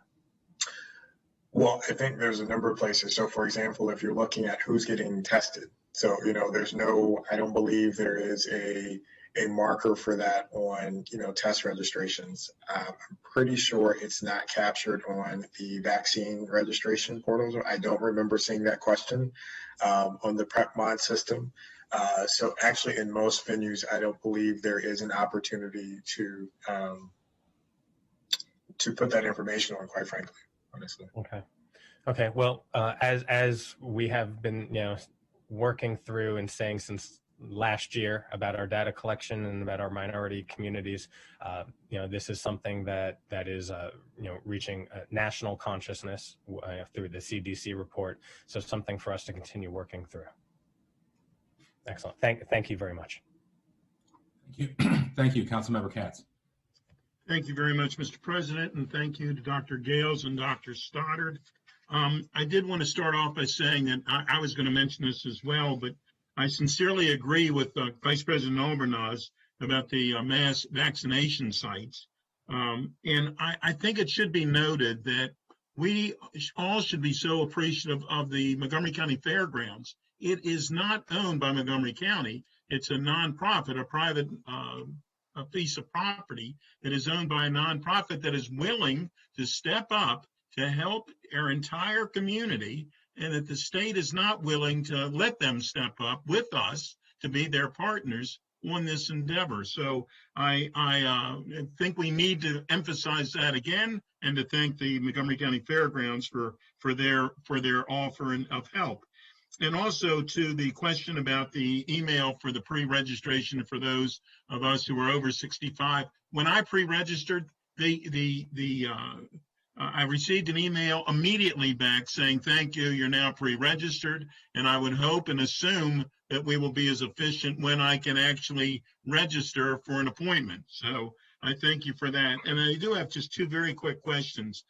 I've been asked if someone who has received the vaccine, they've been inoculated, can that person still be a carrier of COVID and infect others?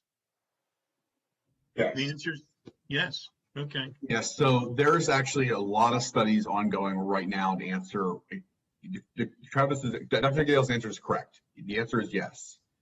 It is likely that the person is less likely to transmit if they've been vaccinated than if they have not been vaccinated. The question is how much less likely, Right. and that's the focus of some ongoing research right now. Some of the early studies suggest that it could be as high as 90% less likely to transmit, but that may vary based on a whole bunch of characteristics about the person, the demographics of the individual, the demographics of the recipient who they might be exposing, as well as the strain. There's likely a whole bunch of variability in that, but it is very likely that being vaccinated makes you less likely to transmit, but that less likely is almost surely not zero. Okay, thank you. And then my only other question is, do we know how many people over 75 have received the vaccine from other entities other than Montgomery County in the percentages that you showed before? We do, and I think we have internally a dashboard that shows us the provider. It's not finalized, so it's not public yet, but looking at that, amongst our 75 plus population, I think the county has done like 46%, I believe, and the other partners have done roughly 54% of the 75 plus. Now, is that included? Are they included? Are the other partners included in the percentages that you're showing on your graph? Yes, that's all. Yes, the 42%, 42,000 people vaccinated is all partners, and so the county has done just about half that, I would say. I got you. Okay. Thank you very much. Thank you, Mr. President. Thank you. Councilmember Raymer. Thank you so much. Question about the variants. Is there any new information about spread of the variants? So we know that there are, thank you for the question. We continue to investigate a number of cases that have been suspicious, where there have been, the samples have been sent to the state to sequence. But beyond that, I don't have any other further information to share. We continue, had a conversation with some peer colleagues in other jurisdictions, actually in other states yesterday, and we all are just cautiously awaiting and hoping that they don't materialize and pan out, but we do recognize there's potential for that. Okay, thank you. We're making a lot of progress with vaccinations for teachers and educators and employees in the school systems. I really appreciated the projection of our ability to really match dosing to the phased return. I think it would be very helpful if the county could put that down on paper or create an infographic or do something, because I think there's a lot of confusion. I guess I don't think the good news has made its way, out very far. And it might help calm the conversation to know that we believe, that we're committed to doing that. And I think we should commit to doing that, first dose. As a side note, there's growing evidence of the efficacy of the first dose, which is very encouraging as well. But if we could just, have a written agreement with MCPS that we can match first dose to their phased return, I think that would help a lot. And again, it just appears to me from what you've explained that that's not really a stretch. I know it's probably makes you uneasy to commit to anything in this crazy environment that we're in. But I think part of what makes this whole conversation so challenging is just the uncertainty.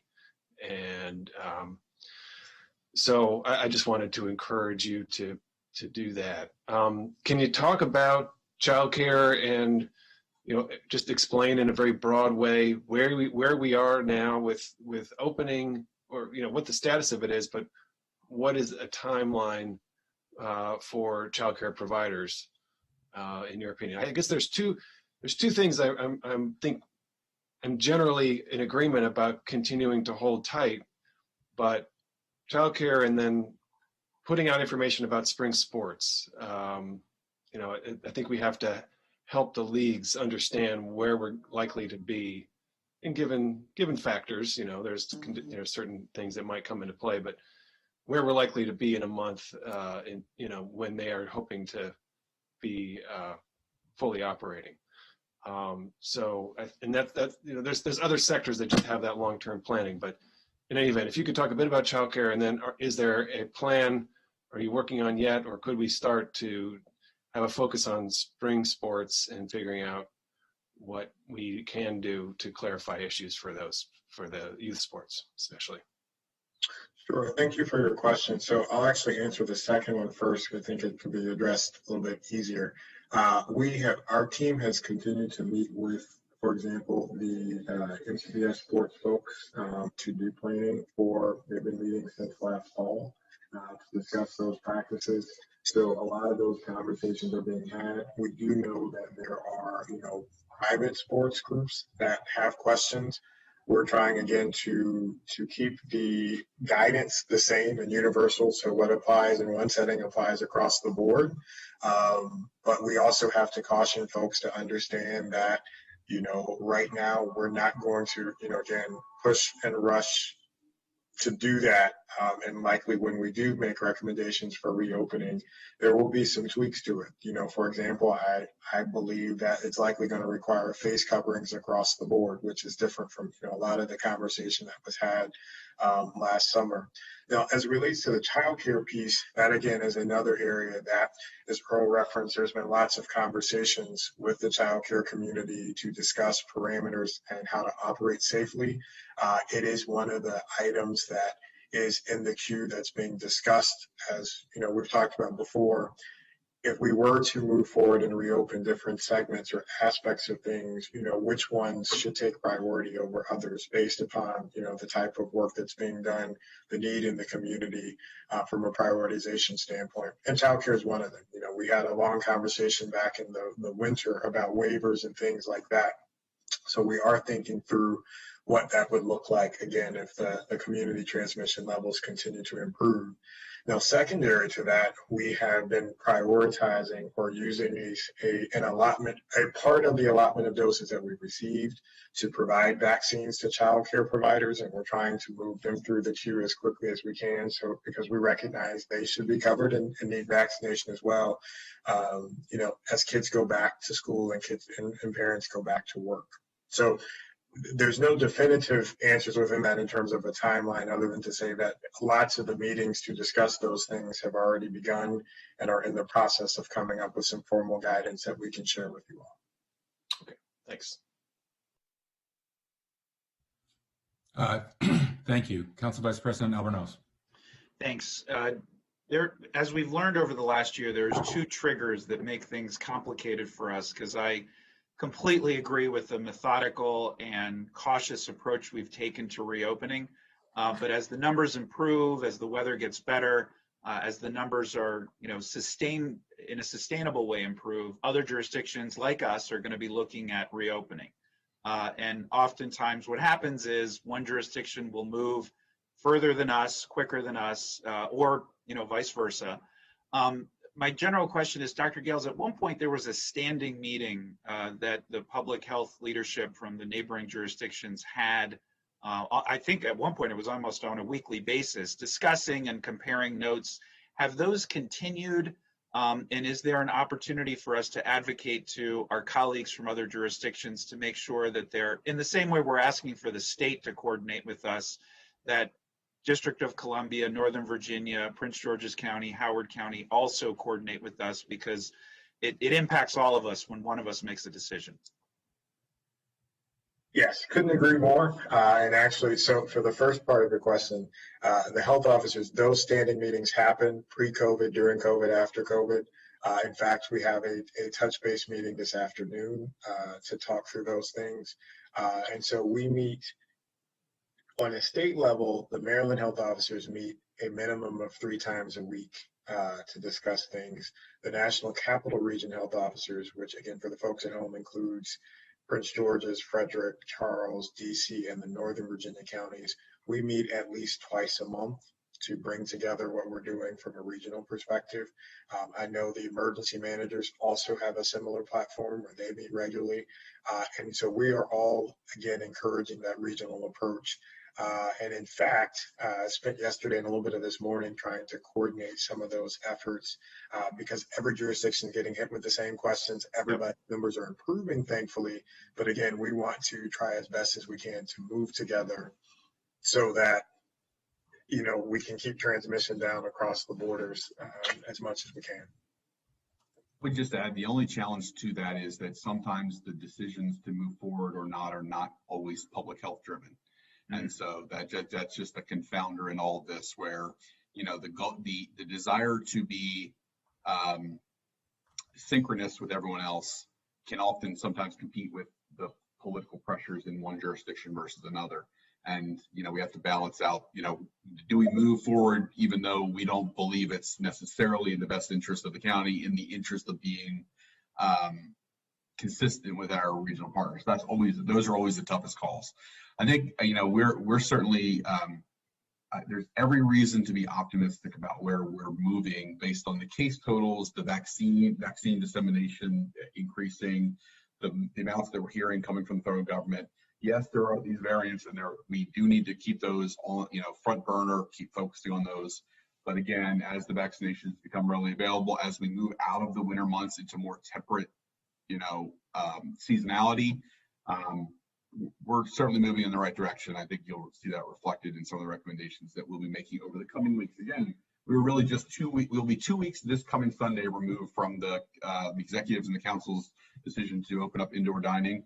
And obviously, we want to make sure that for 10 to 14 days after that period that we sustain our reductions, which we have thus far done. And then we'll be ready to have more conversations about what is the next step and in concert with our partners. I appreciate that. Mr. Council President, I think maybe as a follow-up, in addition to the public health team, which I'm very happy to hear has continued to meet, we may want to send correspondence to our colleagues from other jurisdictions, council to council, to suggest that they're the same level of coordination. And I think the Council of Governments may be a great tool for us to be able to just have those discussions. I know we're having them informally, organically, but perhaps formally. And I know the county executive has continued to meet with the county executives from neighboring jurisdictions as well. I think there may be an opportunity for us too. So, and it's a good problem to have, as things are improving. And thanks to all of our residents who have been adhering to the guidelines, making very significant sacrifices. We're in the position that we're able to have the conversation that we're going to have on Thursday with the joint committee session between Education and Culture and HHS to talk about school reopening. So thank you all. Thank you. Yes, let's team up on that letter, and I agree with the idea of using the Council of Governments more. Dr. Gales gave a great briefing last week. We have a powerful board member and council member Navarro, and I've spoken to their staff, but I think there's room for additional coordination with them. Thank you. Any other questions? Oh, Councilmember Friedson. Yeah, I just had one quick follow-up. First of all, thank you to Council Vice President Albornoz. I totally agree with the leveraging, our regional partnerships. We've been talking about a regional approach to this for a while and need to formalize that because we're not going to address this, and we've been talking about a lot without some level of conformity with regional counterparts.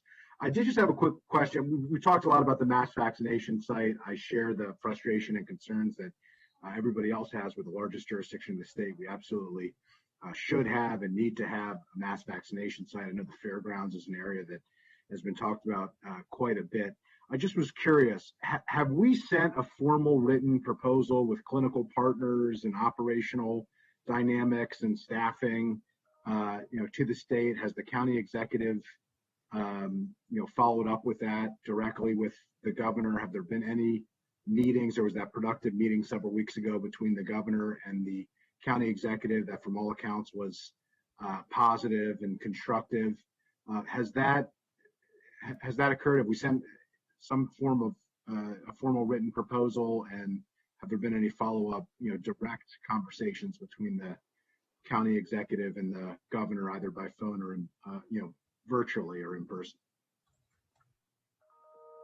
Aware of any additional one-on-one meetings the governor's had with the county executive? We've been largely working through principally Executive Director Shu, who has been sort of the lead. And I know, for example, that Mr. Madalino and the county executive have both been in, I will say, regular conversations about this particular issue, continue to request and providing additional information about the sites that we have identified as potential options in Montgomery County. And, just to be clear, we're not just simply sitting back and saying, can you do this, state? We are continuing to work with the locations to talk through and work out some of the logistic hurdles that may be in those states. And when we do those actions or we work through those hurdles, we do share that information with the state as a further push to encourage them to open a site in Montgomery County. I appreciate that. I really do think that the direct engagement between the county executive and the governor is needed here. And I think a formal written proposal that he is specifically following up on would really help us to make the public case. So I appreciate any efforts that can move towards making that happen, and happy to support that in any way that I can. I know colleagues feel the same way. Thanks. We do. Councilmember Jawanda. Thank you. Just very brief. I'm loving the efficiency this morning too. Since we didn't bring it up, I didn't bring it up in my 5 minutes. It was brought up after about tracing, being very careful and looking at the numbers 2 weeks from the Valentine's Day 7 a.m. opening, which would, we're not in that window yet. We will be next Tuesday. So if I could just, I hope I hope that I'd love to be wrong in the sense that I hope it didn't increase anything. Can we just make that a part of the presentation? And this is just for Dr. Gales and Dr. Stoddard, just anticipating next week that we're going to have that question. If there can be some, maybe one level down, deeper analysis, or you could send it beforehand. I am just very interested. I'm sure we're interested. I'm sure the public will be interested just to know whether the overall case rate, but any contact tracing related to the cases that we have, just to have some analysis of that so that we can be sure we're heading in the right direction. Information I'm sure you'll be tracking, but just so we can have it, the benefit of it next week. We'd be glad to. Okay, awesome. Thank you. Thank you, Mr. President. Thank you. I see no other requests to speak. So thank you all very much for joining us and for all your hard work when we don't see you. And we're looking forward to seeing you again later in this week. Thank you. Yeah, thank you and stay safe. You too. Colleagues, now the council will sit as the district council, and we will receive a briefing on the Shady Grove Sector Plan Minor Master Plan Amendment. We have actions also coming up regarding appointments. Is Ms. Dunn here and and Dr. Orland? Terrific. And Ms. Wright, welcome. Thank you. Good morning, everyone. We are joined this morning by the Planning Department. They have sent up the Shady Grove Sector Plan Minor Master Plan Amendment to the County Council. You've received a hard copy in your mailboxes, and the staff report provides a link to a web page at the Planning Department that provides this planning board draft along with associated appendices. This afternoon, you'll have a public hearing on the draft plan. So this morning, you're going to receive a briefing by the planning staff to familiarize you with the area. You know, typically the council would take a physical tour of the area so that they would understand the context in which the recommendations are coming to you. Unfortunately, we can't take the physical tour right now, so the briefing will try to take on some of that role as well.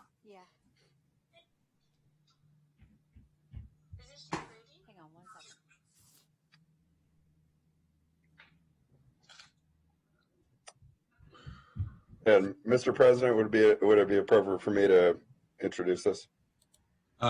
Chairman Anderson, welcome to the council. Very good to see you. Please introduce your team. Thank you.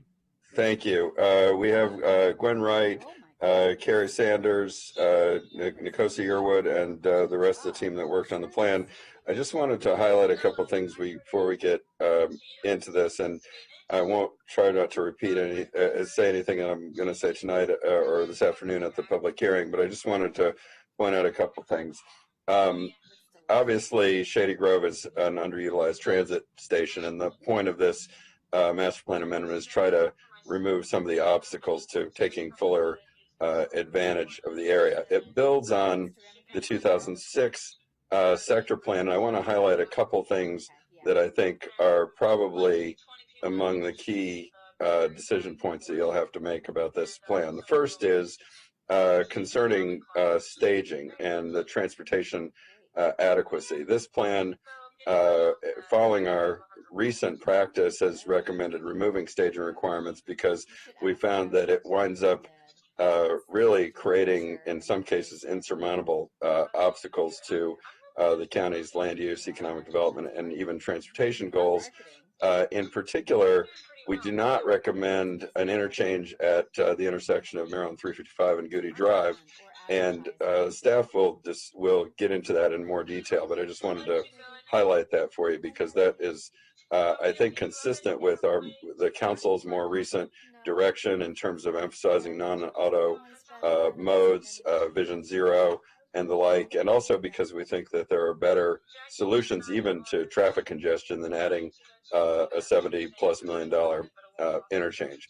The second thing I wanted to highlight is very late in the game, some members of the community, after the planning board had approved the plan, I think had approached the planning department and even after that, the Parks Department with a proposal for Piedmont Crossing Local Park to include a solar array. And I know solar has been somewhat, maybe unfortunately, contentious topic recently.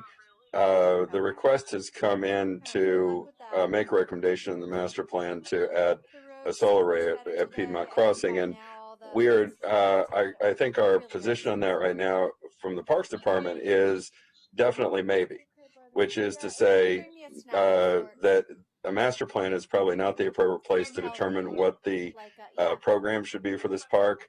It's not currently developed. In the 2006 plan, it was identified as a place that really should be considered for active recreation because recreational amenities were assessed to be in shortage in this area. That's not to say that we would rule out solar, but that we think that it's premature and really not the kind of decision that can be made in the context of the master plan. There are a number of environmental issues that need to be assessed, as well as some of the competing priorities. So our request to you would be, I know you'll probably hear some testimony about this later this afternoon, is just forbear from trying to make a decision on that in this master plan, and let us continue to study that and weigh the different alternative uses of this park. And with that, I'll turn it over to staff.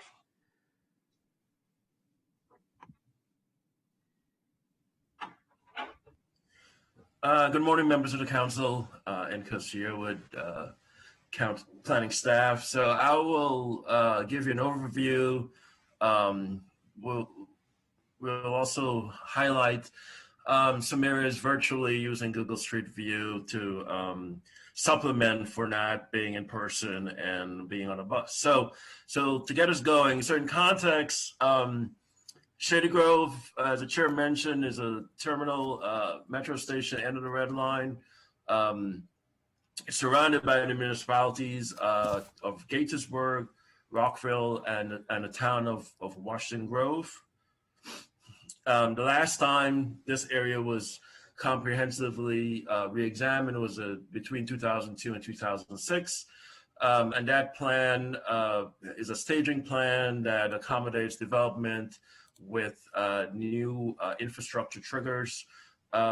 So part of this plan amendment, as the chair noted, was sort of reevaluate the triggers, as well as to update the plan for our current transportation standards, to look into actually bus rapid transit on 355, which was not part of the 06 plan, and then also to make some adjustments from land use and zoning coming out from the 2014 comprehensive district-wide map amendment process.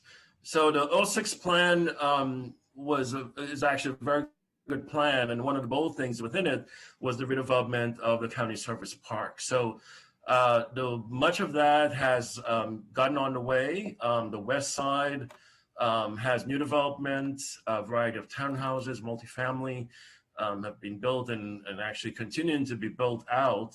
Up to 1,500 units will occur on that side of the project. On the east side, which is labor number 3 on this map here, is that you have a portion that's been relocated. That's the former Parks Department. That's relocated to the new multi-agency service center in Montgomery Village. And then you still have the Montgomery County Bus Depot there. So much of the conversation we've had with the public regarding the sort of core area of the plan deals with what's the future of the buses. We've also had a smaller development in town of Shady Grove, which is a 156 single family townhouse and multifamily development. And then we've also had a relocation of the Montgomery DOT facilities. As I noted, we're surrounded by municipalities that have annexation limits on them. We have so far 3 annexations have occurred since 06, 2 by the city of Rockville. We have another one that's currently pending review. And then we also have one from the city of Gaithersburg, the existing CarMax on Shady Grove Road. So in concept, much of the things that we talk about today is sort of embedded in the 06 plan. So do we use that framework to build upon what was recommended in the 2006 plan? We've made some modifications regarding neighborhoods, such as the metro neighborhoods. We provided a little bit more intensity of development in certain portions of the plan. while advancing some efforts in terms of bus rapid transit, new bikeway connections, etc.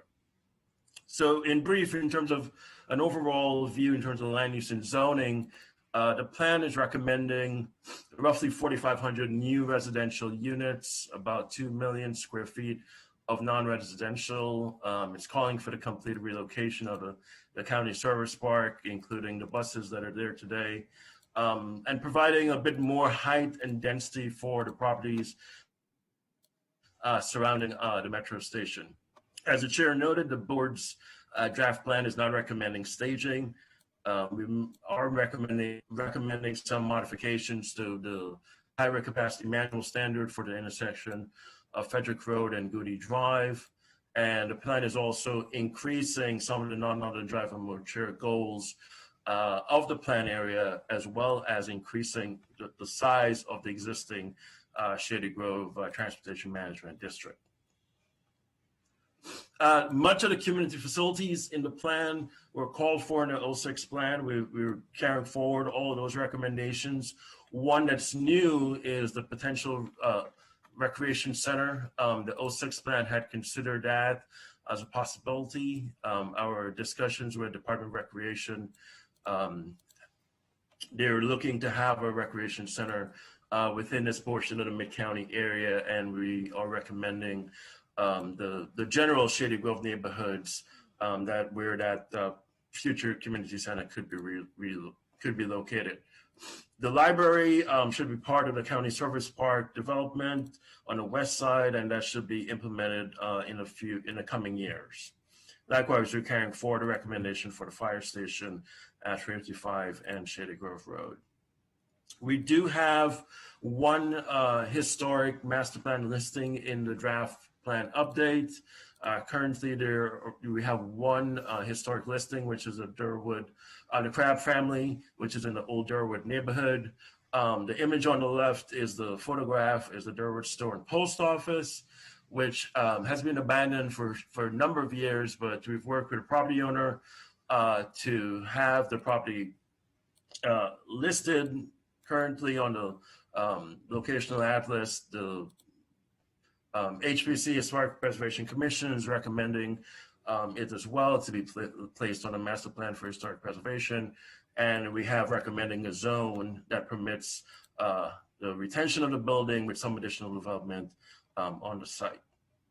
Sustainability is comprehensively covered in a broad array of recommendations, from tree canopy to green cover to shade coverage in terms of trees, the retention of forested areas, and noise mitigation measures along some parts of the plan which are adjacent either to major roadways or to the CSX rail line. Mobility, we've spent a good portion of our planning effort to comprehensively look at a variety of things regarding streets within this part of the county, from bus rapid transit on 55 to embracing Vision Zero as sort of a key framework for our recommendations, incorporating new bike routes within the area based on a recently approved bikeway master plan, as well as some adjustments regarding, as I previously mentioned, transportation standards, as well as a deeper dive in terms of the interchange notion at 55 and Goody and elsewhere within the plan area. So Vision Zero, as I noted, is something that we spent a great deal amount of time looking at. In terms of our recommendations, we have sort of general recommendations and specific ones regarding 3 specific roadways. So the image on the left is from the high injury network streets within the plan area, where we have made recommendations to sort of advance making those roadways better for pedestrians and bicyclists, as well as drivers. And then we've also have within the plan illustrative cross sections for these roadways in terms of how they could be modified to make them more safer for all roadway users. Regarding the 55 and Goody interchange, this plan, as I noted, does not support actually any new interchanges within the plan area. The 06 plan had called for one at Crabs Branch and the Metro Access Road. Based on our forecasting work, we believe that's no longer needed. Regarding 55 and Goody, the board is recommending no interchanges at that location. The approach is really to have a priority regarding focus on bus rapid transit, other improvements for the area. We do note that an interchange could likely create additional traffic issues north and south of that intersection. And there's obviously a capital cost there. But amending the highway capacity manual standard up to 100 seconds do provide some potential physical changes to that intersection to address some capacity issues there. So we also looked at some other alternatives that we'll get into when we get to the Fed committee that looked at some traditional approaches to that intersection. There are a lot of downsides regarding using those traditional means to fix, if you wish, the traffic issues at that location. We do note that the City of Rockville, the adjacent municipality, have provided us previous comments regarding that intersection that they would like to pursue or potentially explore some of these traditional measures that the board is recommending not to pursue. So I'll go now in terms of the sort of key areas of the plan. So Metro West is where we anticipate much of the new development, much of the more intense development occurring. It's west of the Metro station, is shown here in red. These are some of the key properties. You have some photos that show primarily you have the surface lot, Metro, over close to 900 parking spaces there today, and then some other low scale buildings. So as I noted, it's the highest portion of the plan, up to 2.0 floor area ratio FAR, heights up to 200 feet. We also have a public civic green that's recommended on the WMATA site. So if my technology works, I'll be able to give you a street view of that area. Can you see 55? You can? Okay, great. All right. So this is the Bainbridge at Shady Grove building. This is within the City of Rockville.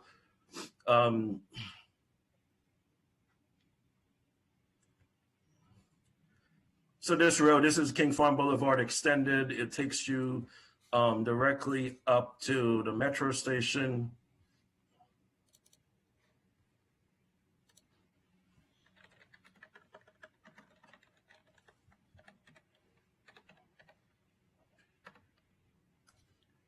And you could see the Metro station here. And we'll go around.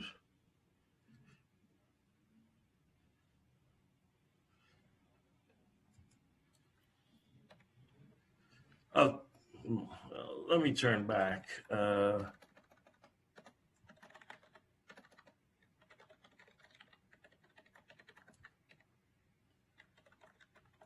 So again, the Metro station surface lot is on our left. We will continue down Somerville Drive.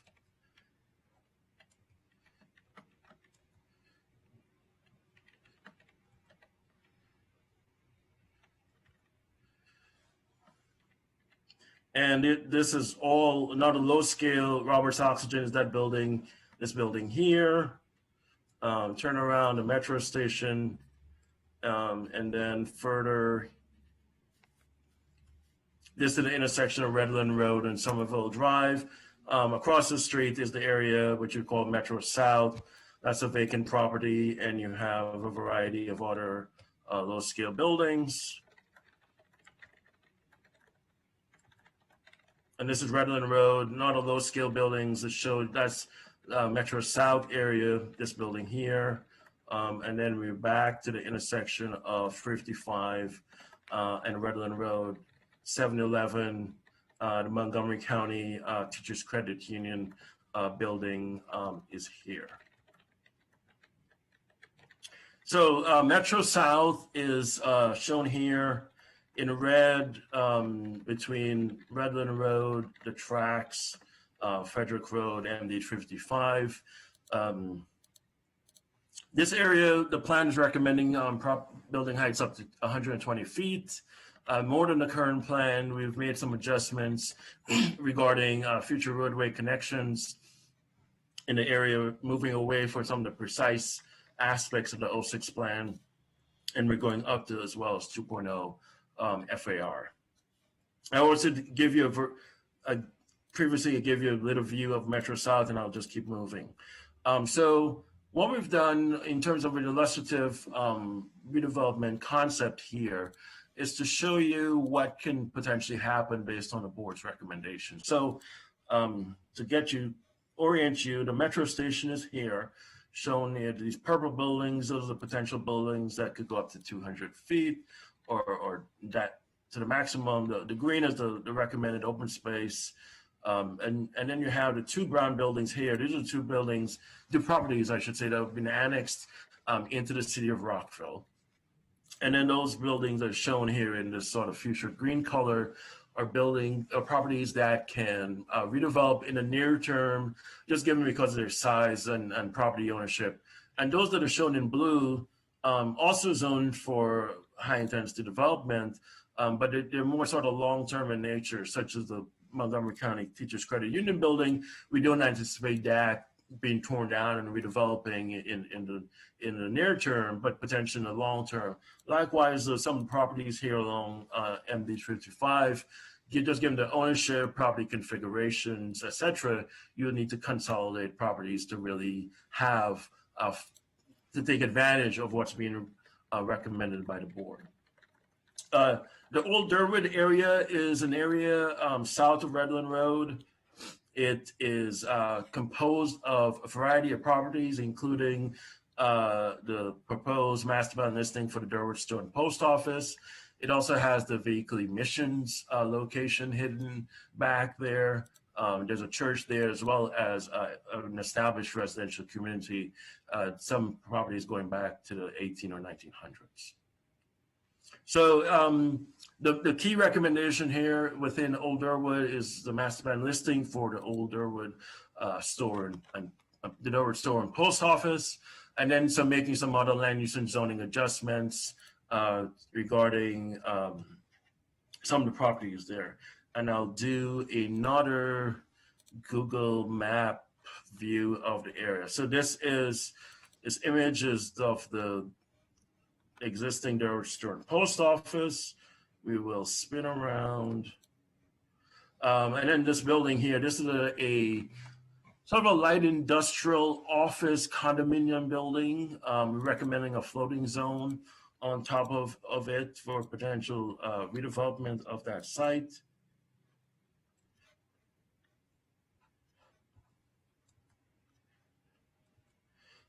This is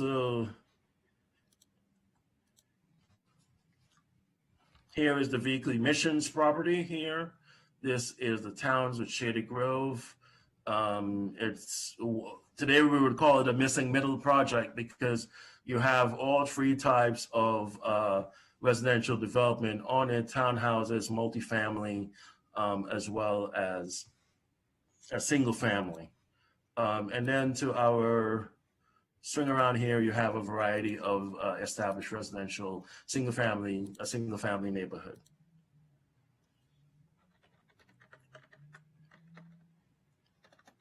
Okay, Metro North is the surface lot as well as the structured parking garages that's all owned by Metro. You have over close to 5,000 parking spaces in this location of the sector plan area. So the recommendation here is for new infill development, building heights up to 100 feet, a little bit more development potential than the current plan. And this is a concept of what can potentially happen there. So brief to walk you through, this is existing multi-level garage. This is the other existing multi-level garage.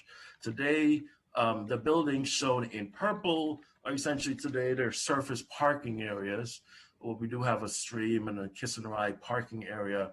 And then you also have a vacant surface parking here that we're recommending that Metro could potentially put another garage there that begins to provide flexibility for the west side development to sort of take advantage of the higher amount of their development potential there from the west side. And then also one of the key recommendations is the extension of Columbus Avenue, this road here, as part of the county service park redevelopment. Shady Grove Station development potentially could head further down and then connect to Redland Road. So Shady Grove Station, west side, Jeremiah Park. This is the former county service park, 90 acres on the west side. The draft plan is not recommending any changes to the current zoning, etc. On the east side is Jeremiah Park. The approved preliminary plan for this area calls for up to 700 units on it, as well as a park and a school. And you can see here the park, as well as the multi-level elementary school here illustrated. Today, you have the buses. Montgomery County Bus Depot is still there today. The park's training facility has relocated. So I will give you another visual tour of this part of the planned area. So this is the daily 333 unit multifamily building built by EYA and other partners. Those are the school buses, as you can see here. This is an older Google Street View because this building is no longer there. And then you have the reconstructed Crafts Branch Way, which is one of the recommendations in the 06 plan that has been implemented with on-street parking, a median, street trees, as well as a bikeway along the opposite side of the roadway. So I'll take go further up a little bit, Crabs Branch. So you can see on your right here, this is the portion of the bus depot. And then obviously on the left here are the relatively recently built townhouses, phase one, more than 100 townhouses EYA has built, and then other builders are currently building other portions of Shady Grove Station west side. The Grove is a shopping center. It's located at the intersection of Shady Grove Road and Crabs Branch Way. We're recommending a bit more mixed-use development on the site than the current plan. We're going up to 80 feet. And briefly, another visual view of the existing conditions of the Grove, a traditional sort of neighborhood shopping center anchored by a giant with some pad retail along the frontage. And then across the street is the MCDOT facilities. They were built in 2013, and they previously were located south of Shady Grove Road. As I mentioned, in 2013, the DOT facilities are built, as well as the state highway offices for the ICC is also part of this complex of public uses between Shady Grove Road here all the way to the Roberts Oxygen property right near to the town of Washington Grove. No zoning changes are proposed in this location. Shady Grove Plaza, it's at the intersection of 355 and Shady Grove Road. We're recommending a bit more development potential here at this location. It's a combination of an office, a hotel, variety of strip retail that's located there today. And you have another Google view of this area in question. And I will just briefly get out of here so I could highlight to you where the new annexation is being proposed. So this King dealership, which is right here on the screen, this property is in for annexation. It will be coming to you likely later this month. It's been submitted from the city of Rockville. No zoning changes regarding the area, or no new recommendations regarding the area. That includes the transfer station and the rail yards, as shown here in this aerial. Along 55, we have a variety of automotive uses from between Paramount Drive to the end of the planned area. That's here shown in red. No zoning changes are recommended. Redevelopment is not anticipated in the near term or long term for this area. We have the Crabs Ranch Office Park, which is a more than 100+ acre office park with a variety of technology, industrial flex, traditional office uses there. The draft plan is recommending primarily the retention of most of the zoning that's there today, but some changes to address some non-conforming issues regarding the translation between the prior zone, which was I1, to the new industrial zone, IM zone, part of the 2014 zoning conversion. We have a variety of established residential neighborhoods within the plan area. All of those are shown here in red. And by and large, the draft plan is retaining much of those existing zone properties. We are making changes because of the planned development zone. A variety of properties were built, such as Park Overlook in this area here. They were built on the planned development zone, and we cannot use that again per the 2014 zoning ordinance. So those properties will get new zones, either a zone that will essentially match what was built or in close proximity to what was built. So for example, some of the multifamily buildings received a CRN zone, and single family properties received a single family zone, either R90 or R60, based on the lots that were approved at that time. So finally, we did a series of outreach meetings in terms of our plan preparation and work. Most of that was pre-coronavirus, and a variety of topics were covered. We focused a lot on transportation, but also covered everything that you've seen today in terms of the draft that's included in the board's draft plan. We communicated with the city of Rockville and Gaithersburg. We presented to the city council of mayor and council to the city of Rockville a couple of weeks ago, as well as communication with the town of Washington Grove. And we used a variety of tools since March of 2020 to get the word out to different stakeholders, including the website, traditional mailers, the e-letter, and Twitter. And obviously we have the website that covers everything that we've done on this plan. So with that, Council President, that completes our overview and visual tour of the area. We are here to answer any questions you may have. That was terrific, Mr. Yearwood. Very much appreciate it, and everybody on the team for all your hard work. Let me call on Councilmember Reamer, the chair of the Fed Committee.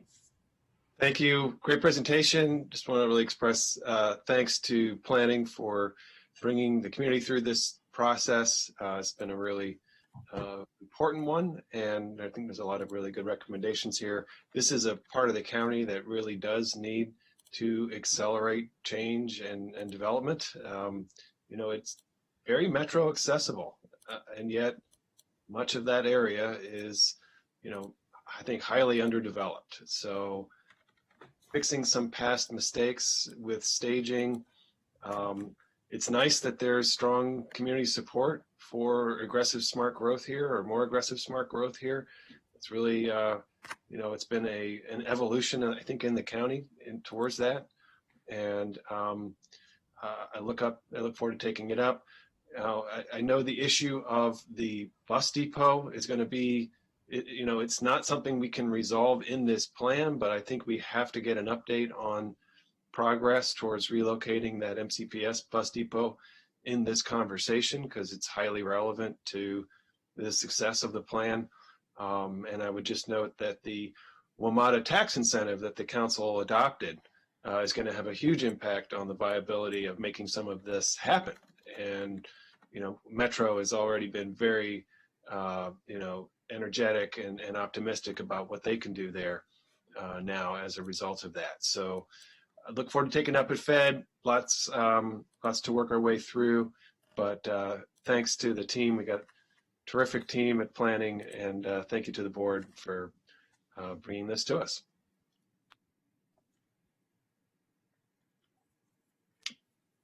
Mr. Council President might have anticipated I was going to speak for longer than I did, so I don't know if the Vice President wants to assign the next question. Your pardon, Councilmember Katz was next. Thank you very much, Mr. President, and thank you very much to the planning board. Obviously, this area is in my district, the 3rd district, and in addition to the civic associations and the homeowners associations, which are all active in this area, there's 3 municipalities, obviously, that you have mentioned with zoning authority that surround this piece of property, this master plan area, Rockville, Gaithersburg, and Washington Grove. And so please continue to keep them directly involved in any and all discussions on this. What happens here affects them, and what they do affects this master plan. So it's very necessary that the communication continue. And I know that there are some discussions, and I've heard from Rockville as well about the interchange at Goody. I think, and I know that you've said that you've had a discussion with them. I think they need to continue to have those discussions so that we can all see how we can get to a better place.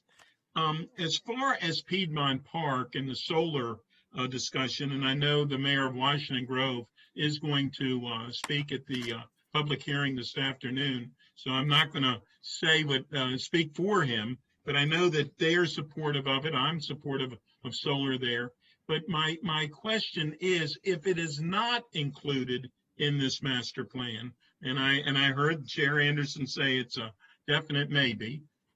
If it's not included in this master plan, does that mean that it would have to come back to have a discussion about it in the future? How would that work, and would that tie up something as far as a timeline? No, we certainly would, just as we do with every park, whenever we have a proposal to renovate a park, add a new facility to a park, develop a park, we have an extensive public process that typically does not go through the county council, except to the extent that if we're proposing a major capital project, that would become a capital budget item that you would then review and give us a direction on.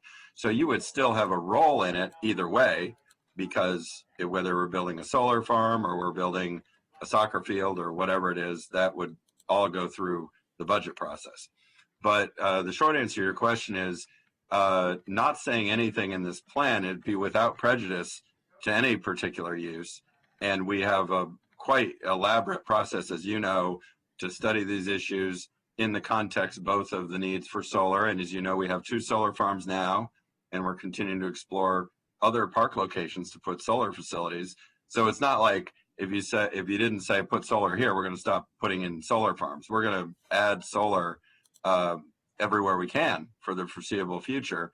And that will be done based on an assessment of countywide of where that works within the park system and how it relates to other park programs, not just active recreation, but resource stewardship and other things that the Parks Department tries to do to serve the broad needs of the county. So the short answer, Casey, would be that if it is not included in this, I don't want to put words in your mouth, but if it is not included in this master plan, it in no way would preclude it from future discussions. Yes, that very succinctly put. Thank you. Thank you. Yes. And then on the whole idea with the chair of the Fed committee talking about the bus depot, this is an issue that needs to be solved. Whether it's solved in this master plan discussion, whether it's solved in some other way, it needs to be solved. It drags on, and I know that there are people that are working on it, and we've taken one step forward and two steps back, and it's a difficult thing to solve. But we need to solve it, and we need to solve it as quickly as possible, because even once it's solved, it's going to take a while to build a new facility or to move the buses to a different facility. So this is something that needs to be continuing on the front burner so that we can solve this issue. And with that, I thank you all very, very much, and I look forward to all of the discussions on this minor master plan amendment. Thank you. Well said, Councilmember. Sorry, I'm monitoring a couple classrooms here too, unexpectedly. Council Vice President Albornoz is next. Thanks. I'll be brief. I know we got a lot to get to today. So I lived in Gaithersburg until I was about 9, as Council Member Katz knows. And every day, 5 days a week, between 6:30 and 7, we would pick my dad up from the Shady Grove Metro Station. And so I can confirm there was a lot of kissing and riding going on then. And it always struck me, though, like I think Shady Grove is either the busiest or one of the busiest lines on the Red Line. And that I can certainly speak to that in the first person as I was handing out literature along with my other at-large colleagues during the campaign process this past year, or 2 years ago. And so one of the things I've come to really appreciate about the master planning process, and in particular this planning board and leadership, is your intentional efforts to create a sense of place, to create gathering locations, because Shady Grove is obviously unique in that it has such an important industrial components, but obviously the neighborhoods that were mentioned also. But I do think it is uniquely positioned for all those people that are traveling to Shady Grove from parts north of the county, that maybe they stick around and grab a great cup of coffee or go out to a restaurant or get some entertainment in that area. I think it's ripe for that kind of an environment. And so I will dig in, as my colleagues will as well, more deeply into the master plan, but I think Shady Grove in particular has that opportunity before us. And so I think you guys have done a good job of creating a time and space for that to occur. But that's what I'm going to be looking for, especially within this particular plan moving forward. So, but I commend the work as usual by the staff and the team, and look forward to the ongoing discussions. Thank you. Councilmember Navarro. Thank you so much. I want to thank the planning staff and planning board for this particular proposal. I think a lot has been said that captures my thoughts. This is a really important opportunity. I think some things had obviously were started there, but they need to be completed. And although it's not technically a D4, it does have portions that obviously are very close, and constituents do want to see this vision realized. It is my hope that throughout this process, as Councilmember Katz alluded to, that we put back on the front burner the issue of the bus depot relocation. It is, in my opinion, unacceptable that we have not received any further proposals or even briefings on where those conversations are. I know every single time I meet with County Executive Elrich, I bring this up, and the answer is usually that they're looking into it. So hopefully this can be a catalyst for, as it was stated, to look into what will be the components that will go into this process of relocation, and what would be the timeline, and how do we best then leverage something as important as this metro station to further our goals of transit-oriented development, and also providing some of that very important type of housing that we just finished, with all the work on the WMATA proposal, the bill that we passed. I mean, there's just a lot, I think, that connects when it comes to this particular master plan. So I appreciate all the work and look forward to the deliberations. Thank you. Councilmember Rice. Thank you, and I'll be brief as well. While it's in Councilmember Katz's district, it's one that's heavily utilized by mine, especially when it comes to Shady Grove Metro. For many, many years, I did that trek, Councilmember Albornoz, and went from Germantown to Shady Grove every single day to ride the Metro, and that's why it's so important. It really is the only point of mass transit access for many people in the Up County. And it's why this region really matters so much, because again, when we look at places like the surrounding areas, Lake Forest Mall and others that represented opportunities for shopping and for economic development and growth, those are things that continue to be sticking points for members of the Up County that are looking for that connectivity. And so as we see the growth that happens in the mid-county or lower Up County regions, it certainly is one that has a heavy impact on the Up County as a whole. And so we look forward to some of the promising aspects. We look forward to the promise of connectivity of mass transit for the Up County region that represents some of the largest pockets of population here in the county.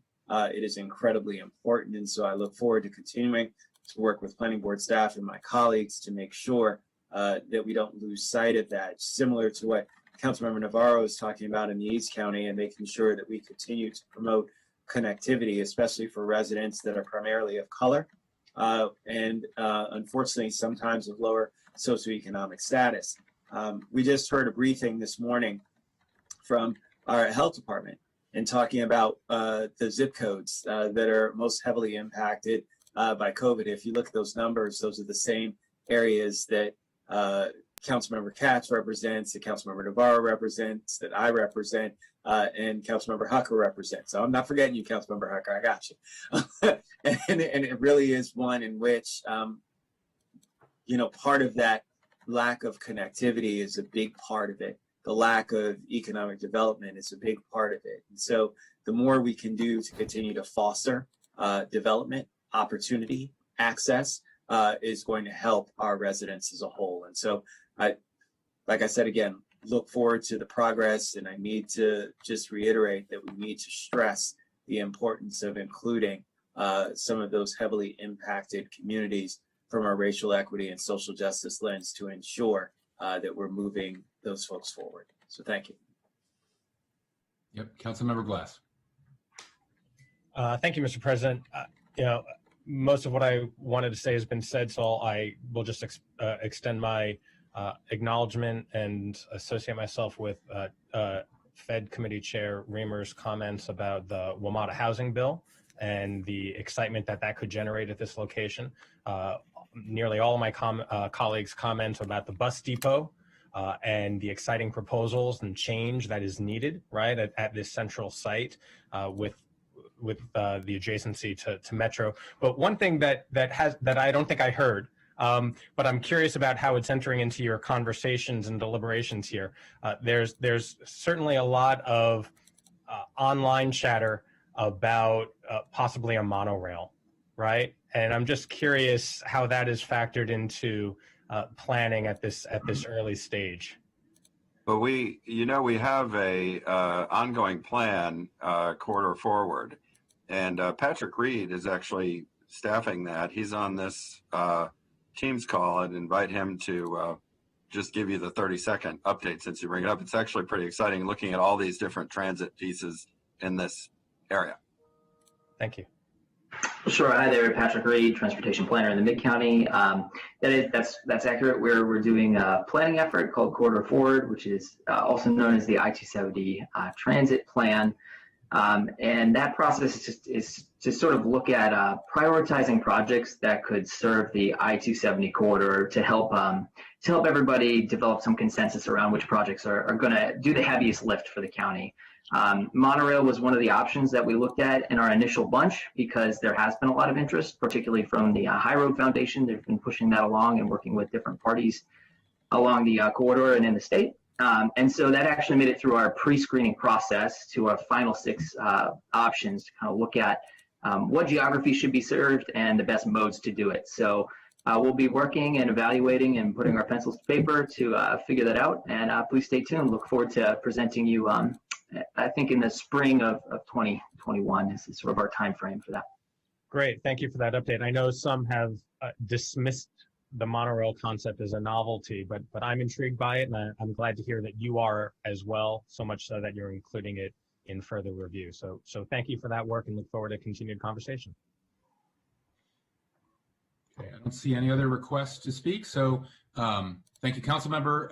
Thank you to everybody from the commission and the planning staff. We really appreciate your hard work on this and look forward to talking about it again later on today. Great, thank you. Thanks. Now, colleagues, we'll go back to sitting as the county council, and we have actions regarding the appointments to the Board of Appeals and the Charter Review Commission. Interviews for an appointment to the Board of Appeals were conducted 2 weeks ago. Is there a motion to nominate a member of the Board of Appeals?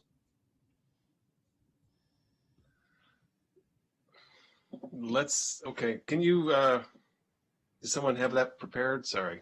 My understanding was the council vice president was nominating but he looks surprised. Okay. Okay. Maybe our staff could help us out here.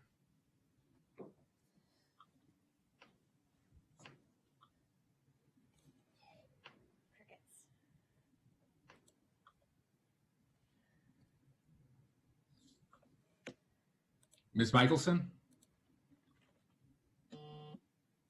Madam Clerk? Hold on, I am checking for you, and we'll get this to you right away. Thank you.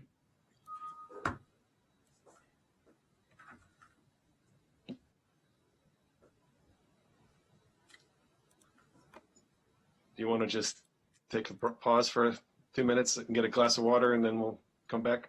Why don't we pause for 5 minutes and come right back? Thank you. Thanks.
everything comes out okay.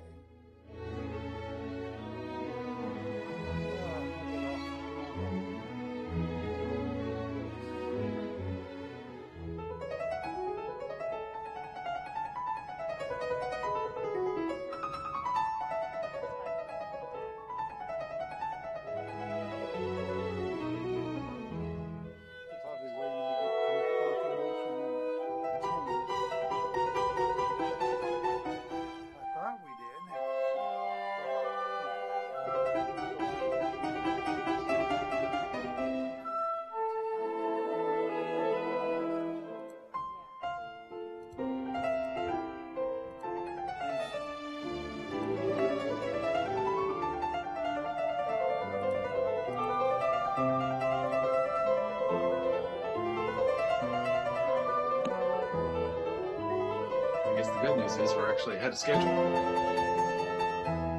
Right. No harm, no foul. No harm, no foul. Okay. All right. Well, thank you, Mr. President. Apologies for being a little discombobulated. I literally missed the memo. So, but I do want to nominate Ms. Karen Hines for the Board of Appeals. We were all tremendously impressed with her presentation. Her background and experience positions her well to represent all of our residents on the Board of Appeals, and I enthusiastically nominate her for that position. Okay, Karen Hines, is there a second? Okay, Councilmember Reamer seconds. All those in favor of appointing Ms. Karen Hines to the Board of Appeals, please raise your hand. Nobody knew who to nominate. That is unanimous. Everyone's back. Great. Thank you. Terrific. Now we need to make our appointment to the Charter Review Commission. Interviews for the Charter Review Commission were conducted 2 weeks ago. Is there a motion to nominate a member of the Charter Review Commission? Yes, Mr. Council President, it also gives me great honor to nominate Ms. Ruth Corinda to the Charter Review Commission. As we learned this past year, the Charter Review Commission has never been more important, and once again, her experience and background will be a tremendous asset to the commission moving forward as well. So I happily and enthusiastically nominate her as well. Thank you. For a second. Councilmember Giwando seconds. Councilmember Navarro thirds. And all those in favor of appointing Ms. Ruth Corinda to the Charter Review Commission, please raise your hand. Excellent. That is unanimous from all those present. Well, unanimous. Wonderful. Okay, we are rolling. Now we can take up the consent calendar, colleagues. Do we have a motion to approve the consent calendar? So moved. Second. Vice President moves and Councilmember Rice seconds. All those in favor of approving the consent calendar, please raise your hands. That is 9. That is unanimous. Okay. Councilmember, we are finished with our business for this morning. We can recess until 1:30 for public hearings. Thank you all so much.